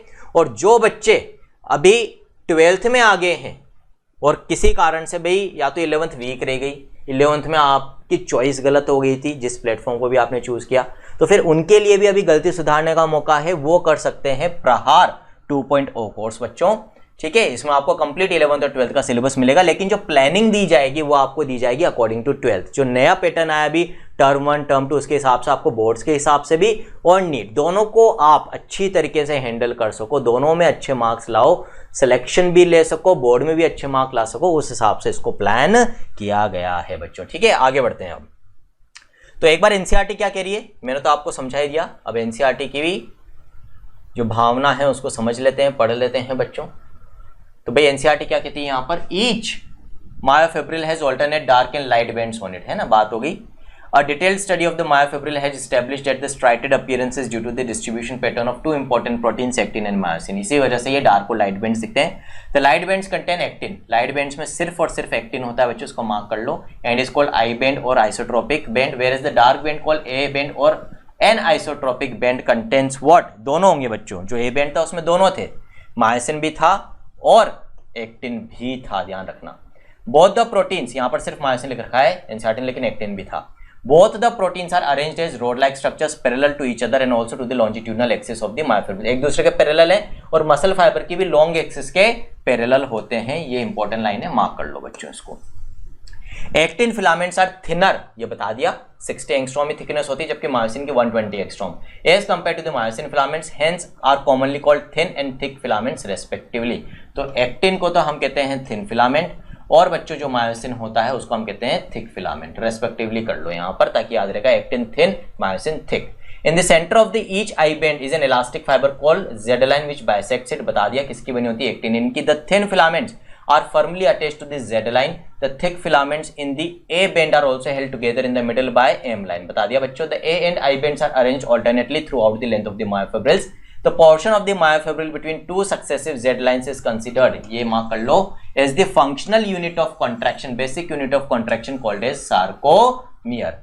रेस्टिंग स्टेट, रिलैक्स्ड स्टेट में the edges of the thin filaments on either side of the thick filaments partially overlap, जो एक्टिन्स की ओवरलैपिंग होती है वो पार्शियल होती है बच्चों। रेस्टिंग कंडीशन में अपन ने देख लिया था, जिस कारण से ए बेंड के बीच में एच जोन भी बन रहा था और आई बेंड भी प्रेजेंट था दो ए बेंड्स के बीच में बच्चों, ठीक है। और जहां पर ओवरलैपिंग नहीं होती है ए बेंड के बीच में, उसको हम क्या कहते हैं, एच जोन कहते हैं, ठीक है। फिर तो यहां तक ये बात हो गई बच्चों, अपन ने समझ लिया भाई किस तरह से मायोफिब्रिल का डिटेल्ड स्ट्रक्चर होता है। अब यदि हमें mechanism of contraction of skeletal muscle समझना है कि भाई स्केलेटल मसल कॉन्ट्रैक्ट कैसे करती है, यहां तो देख लिया भाई एक्टिन स्लाइड करता है मायोसिन के ऊपर, लेकिन ये स्लाइड करता कैसे है, अल्टीमेटली ऐसा क्या होता है जिसकी वजह से एक्टिन स्लाइड कर जाता है मायोसिन के ऊपर, यह समझना है तो हमें मॉलिक्यूलर लेवल पे जाना पड़ेगा। और उसके ऊपर जाने के लिए, उसको समझने के लिए हमें अब एक्टिन और मायोसिन का पहले डिटेल्ड स्ट्रक्चर समझना पड़ेगा बच्चों। जब वो समझ लेंगे तो फिर मैकेनिज्म ऑफ मसल कॉन्ट्रैक्शन समझने में हमें कोई दिक्कत नहीं आएगी। तो बच्चों यदि अपन एक्टिन और मायोसिन के डिटेल्ड स्ट्रक्चर्स की बात करें तो एनसीईआरटी ने आपको बहुत ही सुंदर डायग्राम्स दे रखे हैं और अच्छे एक्सप्लेनेटरी डायग्राम्स दे रखे हैं, वहीं से हम इसको समझेंगे। ऊपर आपको दे रखा है बच्चों एक्टिन का स्ट्रक्चर, दिस इज एक्टिन, एक एक्टिन फिलामेंट, ठीक है। और ये आपको दे रखा है बच्चों मायोसिन का, ठीक। पहले एक्टिन का स्ट्रक्चर समझ लेते हैं। एक एक्टिन के अंदर बच्चों तीन तरह के प्रोटीन्स होते हैं, कौन कौन से, एक तो एफ एक्टिन जिसको हम कहते हैं बच्चों filaments actin, F refers to filaments, filament like होता है क्योंकि फिलामेंटस एक्टिन है ना, ये एक तरह का प्रोटीन हो गया। और ये जो एफ एक्टिन है, फिलामेंटस एक्टिन है बच्चों, ये पेयर में प्रेजेंट होता है। यहां पर दो एफ एक्टिन प्रेजेंट हैं जो कि एक दूसरे के साथ हेलिकली कॉइल्ड हैं, ठीक है। तो ग्रीन कलर के आपको स्ट्रक्चर्स दिख रहे हैं ना बच्चों, ग्रीन कलर की जो पूरी चेन है, एक चेन एक एफ एक्टिन की है, यहां पर दो चेन से हेलिकली कॉइल्ड हैं एक दूसरे से, there are to F actins. अब आप देखोगे हर एफ एक्टिन छोटे छोटे राउंड स्ट्रक्चर्स का, ग्लोबुलर स्ट्रक्चर्स का, स्फेरिकल स्ट्रक्चर्स का बना हुआ है बच्चों। यहां पर ये जो हर एक राउंड स्ट्रक्चर है, इस हर एक राउंड स्ट्रक्चर को हम क्या बोलते हैं बच्चों, this structure is called as G actin. क्या कहलाता है, G actin. G actin refers to what, globular actin. और हर एफ एक्टिन चेन बहुत सारे जी एक्टिन्स की बनी हुई होती है, तो हम क्या कह सकते हैं बच्चों, G actins are monomers of F actin. F actin एक पॉलीमरिक चेन है जो बहुत सारे जी एक्टिन्स की बनी हुई होती है। जी एक्टिन्स बिल्डिंग ब्लॉक है इस एक एफ एक्टिन के। इस तरह से दो एफ एक्टिन्स होते हैं जो दोनों ही जी एक्टिन से बने हुए और एक दूसरे के साथ स्पाइरली कॉइल्ड होते हैं। हर जी एक्टिन के ऊपर क्या होती है बच्चों, एक साइट प्रेजेंट होती है जिसको मैं शेडेड पोर्शन से बना रहा हूं। तो हर जी एक्टिन पे ये जो शेडेड पोर्शन मैंने बनाया है, ये एक साइट होती है जिसको हम क्या कहते हैं बच्चों, मायोसिन बाइंडिंग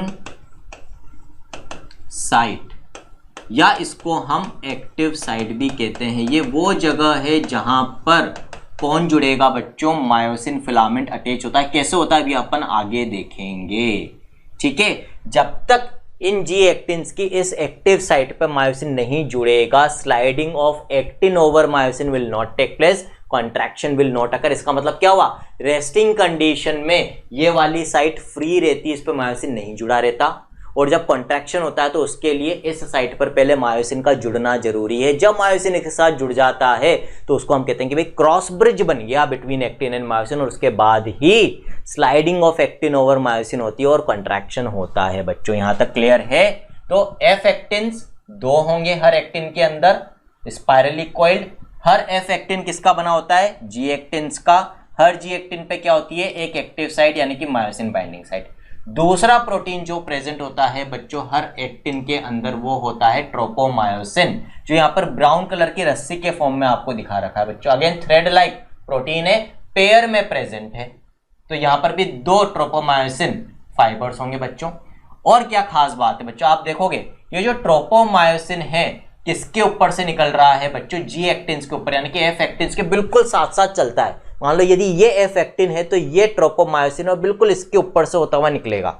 और कैसे होता हुआ निकलेगा बच्चों, मान लो यहां पर मैं ये बना रहा हूं बच्चों, ये ट्रोपोमायोसिन है, तो ये ट्रोपोमायोसिन इस तरह से होता हुआ निकलेगा यहां से कि भाई ये किसको कवर करता हुआ निकलेगा, ये कवर करता हुआ निकलेगा बच्चों, ये तो अपन मार्क कर देते हैं, this is what myosin binding site, ये कवर करता हुआ निकलेगा मायोसिन बाइंडिंग साइट को। ट्रोपोमायोसिन किसको कवर करता हुआ निकलेगा बच्चों, मायोसिन बाइंडिंग साइट को, दिस इज व्हाट ट्रोपोमायोसिन। इसका मतलब क्या है, रेस्टिंग कंडीशन में ये जो ट्रोपोमायोसिन है ये सारे जी एक्टिन्स की मायोसिन बाइंडिंग साइट को कवर करके रखता है, और जब तक ये कवर्ड रहेगी इस पर मायोसिन नहीं जुड़ सकता और कॉन्ट्रैक्शन नहीं होगा। इसका मतलब कॉन्ट्रैक्शन होने के लिए इन मायोसिन बाइंडिंग साइट से ट्रोपोमायोसिन को हटाना जरूरी है। तीसरा प्रोटीन क्या होता है बच्चों, वो होता है एक्टिन के अंदर ट्रोपोनिन। ठीक है, तो यहां पर ये एक ट्रोपोनिन है जिसमें आपको 3 सब यूनिट दिख रही है, ये एक ट्रोपोनिन है, ये एक ट्रोपोनिन है। इसका मतलब ये कंटिन्यूअसली नहीं प्रेजेंट है, ये रेगुलर इंटरवल्स पे प्रेजेंट है बच्चों। और हर ट्रोपोनिन के अंदर, यहां पर बड़ा करके बना लेते हैं इसको, ये इस तरह से 3 सब यूनिट है बच्चों हर ट्रोपोनिन में। कौन कौन सी सब यूनिट होती है, एक सब यूनिट इसको ट्रोपोमायोसिन से जोड़ के रखती है जिसको हम कहते हैं टी सब यूनिट, ट्रोपोनिन टी। तो ट्रोपोनिन टी का काम क्या हो गया, it attaches troponin with tropomyosin, हम लिख सकते हैं tropomyosin binding unit, tropomyosin binding unit उसके साथ जोड़ के रखेगी इसको। ठीक है, फिर 2 यूनिट्स बाहर की तरफ है, उनमें से एक यूनिट क्या होती है बच्चों, ट्रोपोनिन सी। इस पर क्या जुड़ता है, कैल्शियम बाइंड होता है बच्चों, कैल्शियम बाइंडिंग यूनिट है ये। और तीसरी सब यूनिट होती है बच्चों आई सब यूनिट। आई सब यूनिट का क्या काम है बच्चों, वैसे तो हर जी एक्टिन के ऊपर ट्रोपोमायोसिन रेस्टिंग कंडीशन में एक्टिव साइट को कवर करके रखता है, लेकिन कुछ कुछ इंटरवल्स पे ट्रोपोनिन भी ट्रोपोमायोसिन से जुड़ा होता है, और जहां पर ट्रोपोनिन ट्रोपोमायोसिन से जुड़ा हुआ होगा वहां पर इसकी जो आई सब यूनिट है, इनहिबिटरी सब यूनिट है बच्चों, ये भी किसको कवर करके रखेगी, active site of G actin को, यानी कि ये भी कॉन्ट्रैक्शन को इनहिबिट करके रखती है अलोंग विद ट्रोपोमायोसिन। ये 3 सब यूनिट से एक ट्रोपोनिन बनता है, रेगुलर इंटरवल्स पे ट्रोपोनिन ट्रोपोमायोसिन से जुड़े हुए होते हैं। ये एक एक्टिन का स्ट्रक्चर हो गया, 3 तरह के प्रोटीन्स जिनमें से 2 पेयर्स में है, एफ एक्टिन जो कि पॉलीमर है जी एक्टिन्स का, हर जी एक्टिन पे एक active site, tropomyosin thread like again pair में है, किसको कवर करते हैं, सारे जी एक्टिन्स की एक्टिव साइट को, और ट्रोपोनिन जिसमें 3 सब यूनिट होती है, एक ट्रोपोमायोसिन से जोड़ के रखेगी उसको, एक पे कैल्शियम जुड़ता है, कब जुड़ता है और उसके बाद क्या होता है अभी आगे समझाऊंगा। और आई सब यूनिट बच्चों जो ट्रोपोमायोसिन के साथ साथ जितने भी जी एक्टिन्स होते हैं उनकी मायोसिन बाइंडिंग साइट को, यानी कि एक्टिव साइट को कवर करके रखती है इन द रेस्टिंग स्टेट। अब बच्चों यदि अपने को मैकेनिज्म ऑफ कॉन्ट्रैक्शन समझना है तो उसके लिए अपने को मायोसिन का भी स्ट्रक्चर समझना होगा। मायोसिन अगेन एक पॉलीमर है, बहुत सारी छोटी छोटी यूनिट्स का बना होता है, मोनोमर्स का बना होता है। इन मोनोमर्स को बच्चों अपन क्या कहते हैं, these monomers of myosin are called as meromyosin. यहां पर आपको मीरोमायोसिन का स्ट्रक्चर दे रखा है बच्चों। हर मीरोमायोसिन में एक तो हेड होता है और एक बच्चों इस हेड के साथ साथ शॉर्ट आर्म होती है, अभी अपन पढ़ेंगे, एनसीईआरटी ने लिख रखा है, यहाँ पे विजिबल नहीं है शॉर्ट आर्म। ये हेड और शॉर्ट आर्म मिलकर क्या बनाते हैं बच्चों, हेवी मीरोमायोसिन। तो ये जो पार्ट है बच्चों, जो इस वाले पार्ट से एंगल आउट हो रहा है, ये क्या कहलाता है, हेवी मीरोमायोसिन। क्योंकि ये इस पार्ट से एंगल आउट होता है, इसको हम क्रॉस आर्म भी कहते हैं। और इस हेवी मीरोमायोसिन का मॉलिक्यूलर वेट ज्यादा होता है, इसलिए हेवी बोल रहे हैं बच्चों। हेड और शॉर्ट आर्म इसके अंदर आती है।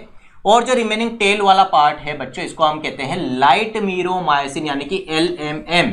क्या बोलते हैं, लाइट मीरोमायोसिन और LMM बोलेंगे बच्चों। इसका मॉलिक्यूलर वेट कम होता है। अब जो इसका इंपॉर्टेंट पार्ट है वो हेड वाला पार्ट है बच्चों। हेड वाले पार्ट में 3 चीजें आपको याद रखनी है।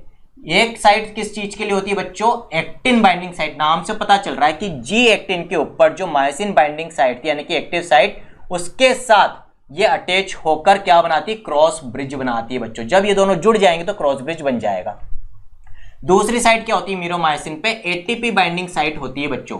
एटीपी बाइंडिंग साइट का काम क्या है, इस पे एटीपी जुड़ी हुई होती है। और अब इस एटीपी का क्या होगा बच्चों, इसी हेड के अंदर किसकी एक्टिविटी होती है बच्चों, एक एंजाइम की एक्टिविटी होती है, एटीपेज एंजाइम। ये एटीपेज एंजाइम इस एटीपी को ब्रेक करता है। जब एटीपी को ब्रेक करेगा, हाइड्रोलाइज करेगा into ADP and inorganic phosphate, तो एनर्जी रिलीज होगी। उस एनर्जी की मदद से ये मीरोमायोसिन जी एक्टिन के साथ क्रॉस ब्रिज बनाएगा यानी कि जुड़ेगा और फिर इस एक्टिन फिलामेंट को स्लाइड करवाएगा। कैसे करवाएगा वो भी अपन आगे देखेंगे। तो उसके लिए ये दोनों स्ट्रक्चर्स अच्छे से समझने जरूरी है जो हमने समझ लिए हैं बच्चों। अब एनसीईआरटी ने इनके स्ट्रक्चर्स में क्या क्या रखा है एक बार पढ़ लेते हैं। ऑलरेडी मैंने मार्क कर रखा है बच्चों, ठीक है। तो each actin filament is made up of 2 filamentous actins, मैंने बता दिया, helically wound to each other. Each F actin is a polymer of monomeric, G actins का पॉलीमर होता है। 2 filaments of another protein tropomyosin also run close to the F actins throughout its length, और वो cover करके रखते हैं G actin पे myosin binding site को। वो यहाँ एनसीईआरटी ने मेंशन नहीं कर रखा लेकिन आपको याद रखना है बच्चों, ठीक है। A complex protein troponin is distributed at regular intervals, लगातार नहीं होता, रेगुलर इंटरवल्स पे होता है। किस पे जुड़ा हुआ है? ट्रोपोमायोसिन पे। इन द रेस्टिंग स्टेट, ये इंपॉर्टेंट लाइन है इसलिए इसको अलग से मार्क कर रखा है। इन द रेस्टिंग स्टेट अ सब unit of troponin masks the active binding sites for myosin on the actin filament. कौन से सब यूनिट? आई वाली।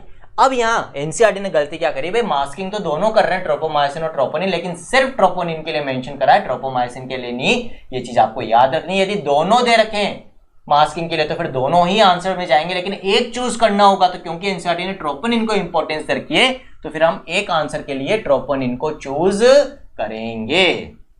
फिर बच्चों मायोसिन का structure, each myosin filament is also a polymerised protein, ये भी पॉलीमर है। किसका होता है बच्चों? मीरोमायोसिन का होता है। फिर मेनी मोनोमरिक प्रोटीन्स कॉल्ड मीरोमायोसिन्स, जो इसके मोनोमर्स होते हैं, कॉन्स्टिट्यूट वन थिक फिलामेंट। कैसे होते हैं बच्चों? जैसे मान लो ये एक मायोसिन फिलामेंट है तो मीरोमायोसिन ऐसे अरेंज होंगे इस पे। जो टेल वाला पार्ट हो बच्चों वो तो इस मायोसिन फिलामेंट की लॉन्ग एक्सिस के पैरेलल होता है और जो क्रॉस आर्म है वो एंगल आउट करती है बाहर की तरफ। यही जो हेड है बच्चों ये किसके साथ क्रॉस ब्रिज बनाएगा? बाद में जी एक्टिन्स के साथ क्रॉस ब्रिज बनाएगा, ठीक है। Each meromyosin has 2 important parts, a globular head with a short arm, मैंने बता दिया। दोनों मिलकर क्या बनाते हैं बच्चों? Heavy meromyosin. और जो टेल होती है बच्चों वो क्या बनाती है? लाइट मीरोमायोसिन बनाती है। हेवी मीरोमायोसिन कंपोनेंट यानी कि हेड और शॉर्ट आर्म प्रोजेक्ट करते हैं बाहर की तरफ, रेगुलर इंटरवल्स पे एंगल आउट करते हैं और इसीलिए इनको हम क्या कहते हैं? क्रॉस आर्म कहते हैं बच्चों। द ग्लोबुलर हेड में क्या एक्टिविटी होती है बच्चों? एटीपेज एंजाइम की एक्टिविटी होती है जो क्या करता है? एटीपी बाइंडिंग साइट पे जुड़ी हुई एटीपी को तोड़ता है जिससे एनर्जी रिलीज होती है और उस एनर्जी की मदद से ये मीरोमायोसिन का हेड जी एक्टिन के साथ जुड़ता है और फिर एक्टिन की स्लाइडिंग करवाता है ओवर मायोसिन फिलामेंट। अब क्योंकि अपन ने structure of actin and myosin देख लिए हैं तो अब आसानी से अपन mechanism of contraction of skeletal muscle समझ सकते हैं बच्चों। कौन सी थ्योरी दी जाती है इसके लिए? Sliding filament theory. नाम क्या है बच्चों इस थ्योरी का? क्यों? क्योंकि यहां पर एक्टिन फिलामेंट स्लाइड करता है मायोसिन फिलामेंट के ऊपर, ठीक है। तो in the sliding filament theory what happens? Contraction of a muscle fibre takes place by the sliding of the thin filament. Thin filament का मतलब क्या हो गया बच्चों? एक्टिन ओवर थिक फिलामेंट्स यानी कि मायोसिन। मायोसिन के ऊपर एक्टिन स्लाइड करता है। मायोसिन तो अपनी जगह है, एक्टिन स्लाइड करेगा टुवर्ड्स द एम लाइन। अभी थोड़ी देर पहले भी हमने देखा था। कैसे करेगा अब उसको समझते हैं बच्चों। उसको समझने के लिए अब देखो एनसीईआरटी ने क्या बोला था शुरुआत में कि यदि हमें कोई मूवमेंट करना है तो उसके लिए कोऑर्डिनेटेड एक्टिविटी चाहिए मस्कुलोस्केलेटल सिस्टम और नर्वस सिस्टम की। तो यहां पर भी यदि बच्चों मान लो मेरे दिमाग में आया कि भाई मेरे को अपने लिम्ब का ये मूवमेंट करवाना है, हाथ का, अब इसके लिए मेरे आर्म में जो बाइसेप्स है ये कॉन्ट्रैक्ट होनी जरूरी है। लेकिन जब तक मैं सोचूंगा नहीं कि भाई मेरे को अपना हाथ इस तरह से कॉन्ट्रैक्ट करना है तब तक मेरे हाथ का कॉन्ट्रैक्शन नहीं होगा, क्योंकि ये सोचकर हो रहा है, ये वॉलंटरी मूवमेंट है बच्चों। तो जैसे ही मेरे दिमाग में आएगा कि मुझे अपनी आर्म को कॉन्ट्रैक्ट करना है, बाइसेप्स को कॉन्ट्रैक्ट करना है बच्चों, तो मेरे दिमाग से एक इलेक्ट्रिकल इंपल्स जनरेट होकर मेरी मसल तक पहुंचेगी और ये इंफॉर्मेशन कौन ट्रांसमिट करेगा? एक मोटर न्यूरॉन। तो बच्चों यहां पर मैंने क्या बना रखा है? एक मोटर न्यूरॉन का एंड बना रखा है। This is what? A motor neuron. Neuron के एंड को हम क्या कहते हैं बच्चों? Nerve terminal. और उसमें जो डायलेटेड पार्ट होता है उसको हम कहते हैं सिनेप्टिक नोब या सिनेप्टिक बल्ब। तो ये एक सिनेप्टिक नोब या बल्ब है और इस बल्ब के अंदर बच्चों बहुत सारे बैग लाइक स्ट्रक्चर्स होते हैं, वेसिकल्स जिनको हम कहते हैं, जिनके अंदर केमिकल्स भरे होते हैं। स्केलेटल मसल के पास जो मोटर न्यूरॉन इलेक्ट्रिकल इंपल्स यानी कि इंफॉर्मेशन लेकर आता है, उसकी जो वेसिकल्स होती है उनमें जो केमिकल होता है वो कौन सा होता है बच्चों? एसिटाइल कोलिन केमिकल यानी कि न्यूरोट्रांसमीटर होता है। न्यूरोट्रांसमीटर क्यों बोल रहे हैं? क्योंकि इसको न्यूरॉन रिलीज करेगा। अभी कैसे रिलीज करेगा बच्चों? जब इस मोटर न्यूरॉन में एक इलेक्ट्रिकल इंपल्स आती है फ्रॉम द ब्रेन, वो इस मसल तक सिग्नल आ रही है कि भाई कॉन्ट्रैक्ट होना है, तो जैसे ही ये इलेक्ट्रिकल एक्टिविटी इस मोटर न्यूरॉन के एंड तक पहुंचेगी तो क्या होगा बच्चों, इसकी मेम्ब्रेन परमेबिलिटी में चेंज आएगा और कैल्शियम आयन बाहर से अंदर आता है। जैसे ही ये कैल्शियम आयन बाहर से इस मोटर न्यूरॉन के सिनेप्टिक बल्ब में अंदर आएगा बच्चों, ये जो वेसिकल्स है जिनमें ये केमिकल एसिटाइलकोलिन भरा हुआ है, ये वेसिकल्स बर्स्ट हो जाएगी और इस केमिकल को बाहर रिलीज कर देगी। अब ये जो मोटर न्यूरॉन है जिस मसल के पास इस इंफॉर्मेशन को ला रहा है, कलेक्टिवली इन दोनों की यूनिट को हम कहते हैं बच्चों मोटर यूनिट। और ये जो जंक्शन बन रहा है बिटवीन दी मसल फाइबर, ये पूरा बच्चों मसल फाइबर है एक, ठीक है, जिसके पास ये इंफॉर्मेशन ला रहा है। तो इस मसल फाइबर और इस मोटर न्यूरॉन के बीच का जंक्शन क्या कहलाता है बच्चों? It is called as motor end plate और न्यूरोमस्कुलर जंक्शन। अब बच्चों यहां पर जब ये सिग्नलिंग होगी, यहां पर ये सिग्नल लाएगा, ये न्यूरोट्रांसमीटर रिलीज हो गया, क्यों? क्योंकि इलेक्ट्रिकल इंपल्स आई, कैल्शियम अंदर आया, उसकी वजह से ये वेसिकल्स बर्स्ट हुए, एसिटाइलकोलिन बाहर निकल गया। तो बच्चों इसके पास में स्केलेटल मसल फाइबर प्रेजेंट है और स्केलेटल मसल फाइबर की मेम्ब्रेन को हम क्या कहते हैं? सार्कोलेमा। अब ये जो सार्कोलेमा होती है बच्चों, इसके ऊपर कुछ रिसेप्टर्स प्रेजेंट होते हैं which are called as acetylcholine receptors, which are specific. सिर्फ किसके साथ बाइंड करेंगे बच्चों? एसिटाइलकोलिन के साथ ही बाइंड करेंगे। तो ये जो एसिटाइलकोलिन यहां से रिलीज हुआ है इन रिसेप्टर्स के साथ जुड़ता है। जैसे ही ये एसिटाइलकोलिन इन रिसेप्टर्स के साथ जुड़ता है, इन रिसेप्टर्स के बीच में सोडियम आयन के चैनल्स होते हैं जो खुल जाते हैं। जैसे ही वो खुलेंगे बच्चों, सोडियम हमेशा सेल के बाहर ज्यादा होता है, तो सोडियम बाहर से अंदर आएगा rapidly into the sarcoplasm, into the cytoplasm of the skeletal muscle fibre. जैसे ये सोडियम अंदर आएगा तो सार्कोलेमा के अक्रॉस आयनिक कंसंट्रेशन में चेंज आएगा, चार्ज में चेंज आएगा, जिसकी वजह से ये जो सार्कोलेमा है इसके अंदर बच्चों एक इलेक्ट्रिक इंपल्स जनरेट होगी, जिसको हम एक्शन पोटेंशियल भी कहते हैं। और बच्चों यहां पढ़ते हो सेल बायोलॉजी में कि जो सेल मेम्ब्रेन होती है, यहां पर सार्कोलेमा जिसको हम कह रहे हैं, उसी के साथ कांटेक्ट में एंडोप्लाज्मिक रेटिकुलम की मेम्ब्रेन भी होती है। स्केलेटल मसल फाइबर की एंडोप्लाज्मिक रेटिकुलम को हम क्या कहते हैं बच्चों? सार्कोप्लाज्मिक रेटिकुलम कहते हैं। तो ये सार्कोप्लाज्मिक रेटिकुलम ये किसके कांटेक्ट में है बच्चों? सार्कोलेमा के कांटेक्ट में।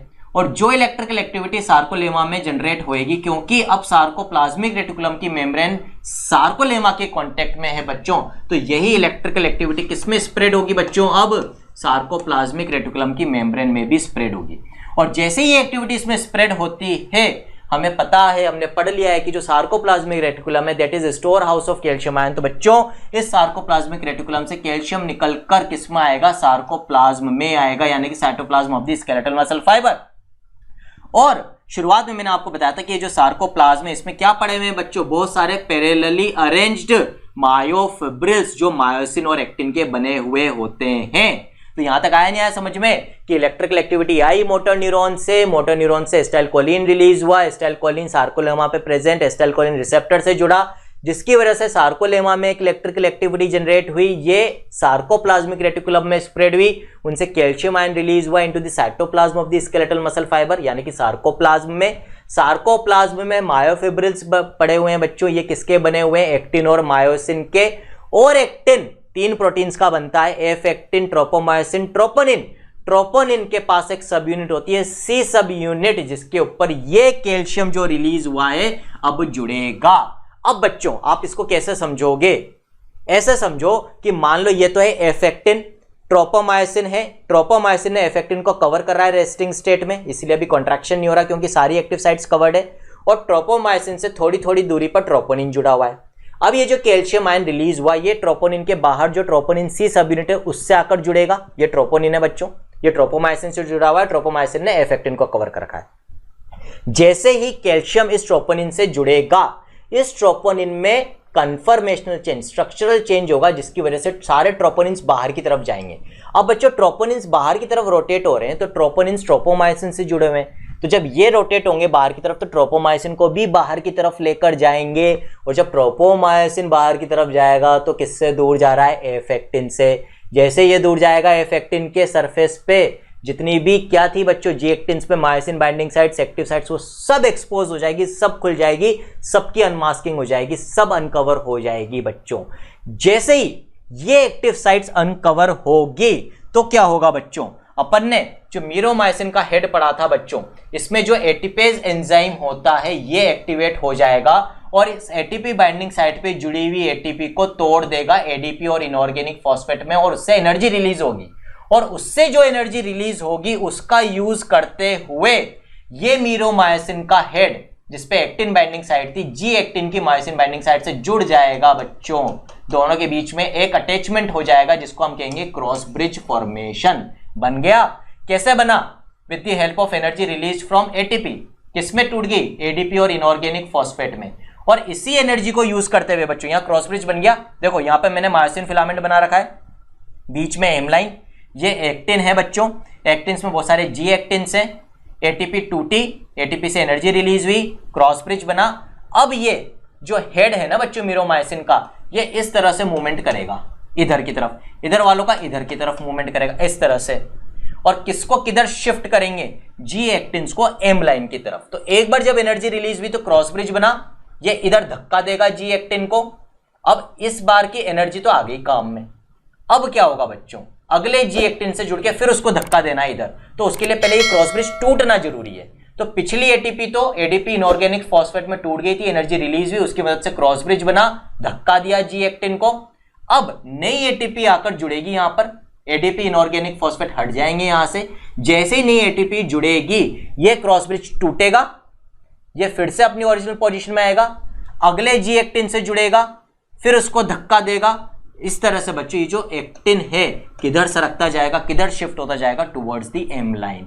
तो एक एक करके ये जी एक्टिन्स को धकेलते रहते हैं, पुल करते रहते हैं टुवर्ड्स द एम लाइन। इस तरह से पूरा जो एक्टिन फिलामेंट है वो एम लाइन की तरफ शिफ्ट होता है and there is contraction of the muscle fibre. Sarcomere छोटा होता है, मसल फाइबर छोटा होगा, मसल छोटी होगी, कंट्रैक्शन होगा बच्चों।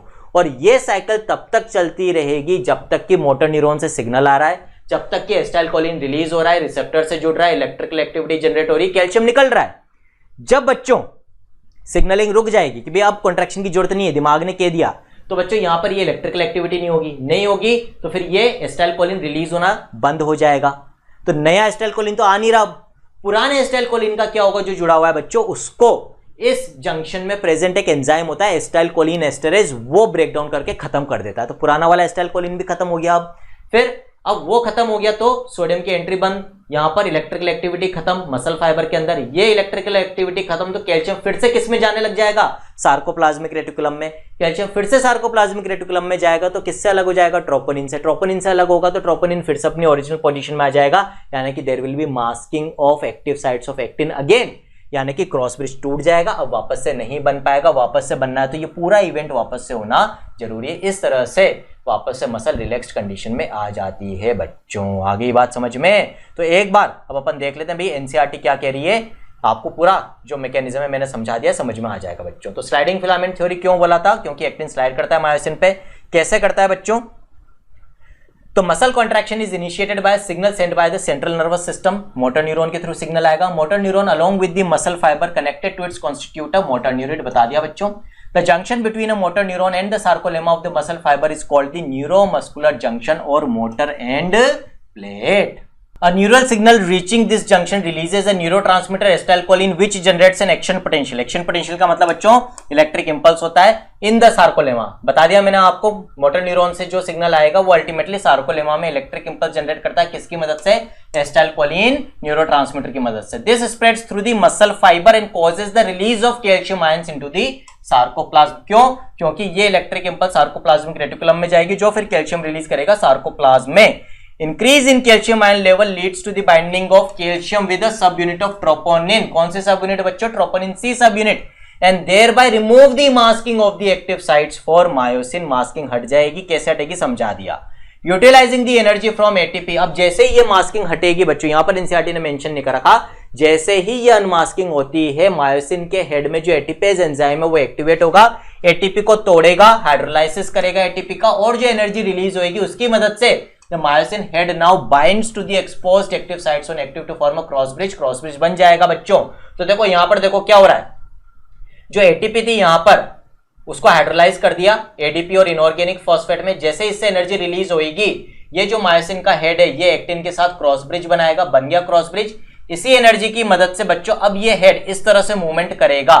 जब इस तरह से मूवमेंट करेगा बच्चों तो क्या होगा? इसको हम स्वर्लिंग मोशन कहते हैं बच्चों। तो यहां पर आप देख सकते हो, देखो ये मैंने बना रखा, तो इधर वाला तो ऐसे मूवमेंट करेगा, इधर वाला ऐसे मूवमेंट करेगा और इन एक्टिन्स को किधर शिफ्ट करेगा बच्चों, towards the M line shift करेगा। अल्टीमेटली पूरा का पूरा एक्टिन एम लाइन के पास में आ जाएगा। तो बच्चों जो एनर्जी रिलीज हुई एटीपी के टूटने से वो क्रॉस ब्रिज बनाने के काम में आई और किसमें काम में आ रही है, sliding of actin towards the M line. फिर बच्चों जब ये एक बार स्लाइडिंग हो गई तो फिर क्या होगा, जो एडीपी और इनऑर्गेनिक फॉस्फेट यहां पर बने थे वो तो हट जाएंगे, यहां से एक नई एटीपी जुड़ेगी। जैसे ही एक नई एटीपी जुड़ती है तो ये क्रॉस ब्रिज टूट जाता है। अब ये अगले जी एक्टिन, पास वाले जी एक्टिन के साथ क्रॉस ब्रिज बनाएगा, फिर से उसको शिफ्ट करेगा, फिर से ये पूरी साइकिल चलेगी, फिर क्रॉस ब्रिज टूटेगा। इस तरह से बच्चों धीरे धीरे ये जो एक्टिन है ये आगे सरकता रहता है टुवर्ड्स द एम लाइन और कंट्रैक्शन होता है। ठीक है, आगे बच्चों बात समझ में। तो क्या हो रहा है यहां पर, this pulls the attached actin filaments towards the center of the A band, the Z line attached to these actins। अब जब actins towards the M line आएंगे बच्चों तो Z line भी खींचेगी और ये Z line किसके पास में आ जाएगी, मायोसिन फिलामेंट्स के एंड में, और अल्टीमेटली कॉन्ट्रैक्शन होगा और सार्कोमियर की लेंथ कम हो जाती। There is shortening of sarcomere. It is clear from the above steps that during shortening of the muscle, that is contraction, the I bands get reduced। ये already मैंने बता दिया, आई बैंड की length कम होगी, H zone disappear होगा, A band में कोई change नहीं होगा, फिलामेंट्स की लेंथ में कोई चेंज नहीं होगा, सार्कोमियर छोटा हो जाएगा 1.5 माइक्रोन का। और जो बहुत इंपॉर्टेंट लाइन है बच्चों, the myosin releasing the ADP and inorganic phosphate goes back to its relaxed state, a new ATP binds and the cross bridge is broken. Triple star mark कर रखा है बच्चों, क्यों, ये याद रखना है कि क्रॉस ब्रिज तभी टूटेगा जब एक नई एटीपी बाइंडिंग साइट पे आकर जुड़ती है। फिर से यदि अभी भी मोटर न्यूरॉन से सिग्नलिंग आ रही है तो ये एटीपी फिर से तोड़ी जाएगी, फिर से एनर्जी रिलीज होएगी, फिर से क्रॉस ब्रिज बनेगा, फिर से स्वर्लिंग होएगी, फिर से स्लाइडिंग होएगी। ये साइकिल अपने आप को रिपीट करती रहेगी। The process continues till the calcium ions are pumped back, जब तक कि सिग्नलिंग नहीं आती है। जब सिग्नलिंग आना बंद हो जाएगी, जो कैल्शियम आयंस है दे आर पंप्ड बैक, वापस से सार्कोप्लाज्मिक रेटिकुलम में चले जाएंगे, जिसकी वजह से ट्रोपोनिन से हट जाएंगे, ट्रोपोनिन से हट जाएंगे, ट्रोपोनिन ओरिजिनल पोजीशन में आ जाएगा, वापस से मास्किंग हो जाएगी, मसल अपनी रिलैक्स्ड कंडीशन में आ जाती है। आगे बच्चों बात समझ में। अब यहां पर एक चीज बता रखी है इसने कि भाई repeated activation of the muscles can lead to the accumulation of lactic acid due to anaerobic breakdown of glycogen in them causing fatigue. Fatigue define कर रखा है, जब हम लगातार किसी मसल को लंबे समय तक काम में लेते हैं तो कुछ समय के लिए तो पहले एरोबिक रेस्पिरेशन चलता है क्योंकि ऑक्सीजन की सफिशिएंट अवेलेबिलिटी होती है और एरोबिक रेस्पिरेशन में एनर्जी काफी प्रोड्यूस होती है, एटीपी काफी प्रोड्यूस होती है, तो मसल्स अच्छे से काम करती रहती है। फिर लेकिन अपन लगातार काम करते रहेंगे तो कुछ समय के बाद ऑक्सीजन की अवेलेबिलिटी कम हो जाएगी, एनएरोबिक रेस्पिरेशन चालू हो जाएगा जिसमें एनर्जी भी कम प्रोड्यूस होती है, साथ में लैक्टिक एसिड डिपॉजिट होने लग जाता है। अब एनर्जी तो हो रही है कम, तो कॉन्ट्रैक्शन की स्ट्रेंथ कम होने लग जाएगी और लैक्टिक एसिड जो अक्यूमुलेट होता है उसकी वजह से दर्द होने लग जाता है मसल में और इसी को हम कहते हैं फटीग। थोड़ी देर रिलैक्स कर लोगे तो ये लैक्टिक एसिड फिर से ग्लाइकोजन में कन्वर्ट हो जाता है बच्चों लिवर में जाके, फिर से हमारी मसल तैयार हो जाती है काम करने के लिए। अब बच्चों यहां से लेकर यहां तक आपको डिफरेंस बता रखा है कि भाई हमारी जितनी भी स्केलेटल मसल्स होती है इनमें दो तरह के फाइबर्स होते हैं, रेड मसल फाइबर्स और व्हाइट मसल फाइबर्स। कितने तरह के? दो तरह के, रेड और व्हाइट मसल फाइबर्स होते हैं बच्चों। किसी मसल में रेड ज्यादा होते हैं जैसे हमारी बैक की मसल्स में, और किन्हीं किन्हीं मसल्स में व्हाइट ज्यादा होते हैं जैसे हमारी फिंगर्स की और आईलिड्स की मसल में। बच्चों क्या डिफरेंस होता है ये भी मैंने आपके लिए ऑलरेडी टेबल बना रखी है, एक बार देख लेते हैं बच्चों। तो बच्चों जो रेड मसल फाइबर्स है उनके अंदर मायोग्लोबिन पिगमेंट नाम का पिगमेंट ज्यादा होता है। क्या होता है ये मायोग्लोबिन पिगमेंट? रेड कलर का पिगमेंट है, आयरन होता है। जैसे हमारे ब्लड में हीमोग्लोबिन होता है जो ऑक्सीजन को बाइंड करता है, वैसे हमारी मसल्स में रेड कलर का आयरन कंटेनिंग पिगमेंट होता है मायोग्लोबिन। अंतर एक ही, हीमोग्लोबिन में 4 आयरन होते हैं, इसमें एक ही होता है, ये भी ऑक्सीजन को बाइंड करता है बच्चों। ये रेड मसल फाइबर्स में ज्यादा होता है इसलिए रेड कलर के ज्यादा दिखते हैं, डार्क रेड कलर के दिखते हैं। जो व्हाइट मसल फाइबर्स होते हैं इनमें ये होता तो है लेकिन कम होता है इसलिए पेलर दिखते हैं, लाइट कलर के दिखते हैं बच्चों। मायोग्लोबिन ज्यादा ऑक्सीजन बाइंड करता है इसलिए इनमें एरोबिक रेस्पिरेशन भी ज्यादा होता है और इनफैक्ट इनमें माइटोकॉन्ड्रिया भी ज्यादा होते हैं which are the site of aerobic respiration. तो ओवरऑल इनमें एरोबिक रेस्पिरेशन ज्यादा होता है, एनर्जी प्रोडक्शन ज्यादा होता है, इनको एरोबिक मसल्स भी कहते हैं। इनके अंदर मायोग्लोबिन भी कम है, एरोबिक रेस्पिरेशन भी कम है और माइटोकॉन्ड्रिया भी कम है, तो इनके अंदर मेनली एनएरोबिक रेस्पिरेशन ज्यादा होता है, एनर्जी की अवेलेबिलिटी कम होती है। लेकिन जो एक मेन डिफरेंस है वो क्या है बच्चों? जो रेड मसल फाइबर्स है इनमें सार्कोप्लाज्मिक रेटिकुलम कम होते हैं लेकिन इनके अंदर ज्यादा होते हैं। इसका क्या अंतर आएगा, क्या सिग्निफिकेंस है बच्चों? यहां पर कैल्शियम बल्क में रिलीज होगा, यहां पर धीरे धीरे रिलीज होगा। अब क्योंकि यहां पर कैल्शियम धीरे धीरे रिलीज होता है बच्चों, तो एक साथ सारे के सारे मसल फाइबर्स के अंदर कॉन्ट्रैक्शन नहीं होता, एक बार में कुछ ग्रुप ऑफ मसल फाइबर्स कर रहे हैं, फिर दूसरे ग्रुप करेंगे, फिर तीसरे ग्रुप करेंगे, तो एक ही बार में पूरी की पूरी मसल नहीं थकती। तो जिन मसल्स में रेड मसल फाइबर्स ज्यादा होते हैं, जैसे हमारी बैक, ये लंबे समय तक कॉन्ट्रैक्ट रह सकती है। प्रॉपर्टी होती है रेड मसल फाइबर वाली मसल्स में कि they remain in sustained contraction, लंबे ड्यूरेशन के कॉन्ट्रैक्शन ज्यादा कर सकती है। जबकि बच्चों व्हाइट मसल फाइबर वाली जो मसल्स होती है, इनमें क्योंकि एक साथ कैल्शियम रिलीज होता है, तो एक साथ सारे फाइबर्स कॉन्ट्रैक्ट करेंगे, एक साथ फटीग होगा, फिर एक रिलैक्सेशन का फेज आना जरूरी है, फिर वापस से रीजनरेशन होगा, ठीक है, ग्लाइकोजन का फिर से कॉन्ट्रैक्शन हो सकता है, फिर एक तो मतलब शॉर्ट ड्यूरेशन का, लेकिन क्योंकि एक साथ सारे मसल फाइबर्स हो रहे हैं तो स्ट्रॉन्ग होगा कॉन्ट्रैक्शन। तो ये किसके लिए सुटेबल है? शॉर्ट ड्यूरेशन स्ट्रॉन्ग कॉन्ट्रैक्शंस के लिए, जैसे आईलिड्स के जल्दी जल्दी, फिंगर्स के जल्दी जल्दी, इनके लिए ये ज्यादा सुटेबल है। और लेकिन मान लो मैं आपसे कहूं कि आपको गेहूं की बोरी उठानी है, ठीक है, तो गेहूं की बोरी हम अपनी पीठ पे ज्यादा इजीली उठा पाते हैं बड़े वजन को, क्यों? क्योंकि ये सस्टेन कॉन्ट्रैक्शन में रह सकती है, ज्यादा देर तक लोड को सहन कर सकती है बच्चों। एक और एग्जांपल, मैं सिंपल सा एक एग्जांपल ले लेता हूं। मान लो हमारे पास एक ब्रिक है बच्चों, एक ईंट है, इसको ब्रिक मान लो, ईंट मान लेना है ना, रिमोट को ईंट मान लो, वजन है इसके अंदर। अब इसको पकड़ने के दो तरीके हैं, या तो मैं इसको ऐसे पकड़ूं, जब ऐसे पकड़ूंगा बच्चों तो इसको मैं रिलेटिवली ज्यादा लंबे समय तक होल्ड करके रख सकता हूं इन कंपैरिजन टू व्हाट, इस ग्रिप के। बच्चों जब मैं ये ग्रिप ले रहा हूं तो इसका मेनली जो वजन आ रहा है मेरी फोर आर्म और आर्म की मसल्स पे आ रहा है, जिनमें मेरे फिंगर्स के कंपैरिजन में रेड मसल फाइबर्स ज्यादा है, तो ये ज्यादा देर तक कॉन्ट्रैक्ट रह सकती है, इसके वजन को झेल सकती है। लेकिन जब मैं इसको ऐसे पकड़ूंगा तो इसका मेनली वजन मेरी उंगलियों की मसल्स पे आ रहा है, जिनमें व्हाइट मसल फाइबर ज्यादा है, जो ज्यादा देर तक कॉन्ट्रैक्ट नहीं रह सकते, जल्दी फटीग होता है, तो थोड़ी देर में ही दर्द होने लग जाएगा मेरी उंगलियों में, मैं इसको नहीं पकड़ पाऊंगा। This is the difference between red and white muscle fibres. आया समझ में? तो बच्चों दिस इज ऑल अबाउट जो मसल्स के बारे में दे रखा है आपको एनसीईआरटी ने, बियॉन्ड भी गया हूं, कंसेप्चुअली सारी चीजें समझाई। आई होप मजा आया होगा आज के लेक्चर में। कंसेप्चुअली जितना मैंने पढ़ाया, जैसे पढ़ाया वैसे समझ लोगे तो फिर कोई दिक्कत नहीं आएगी।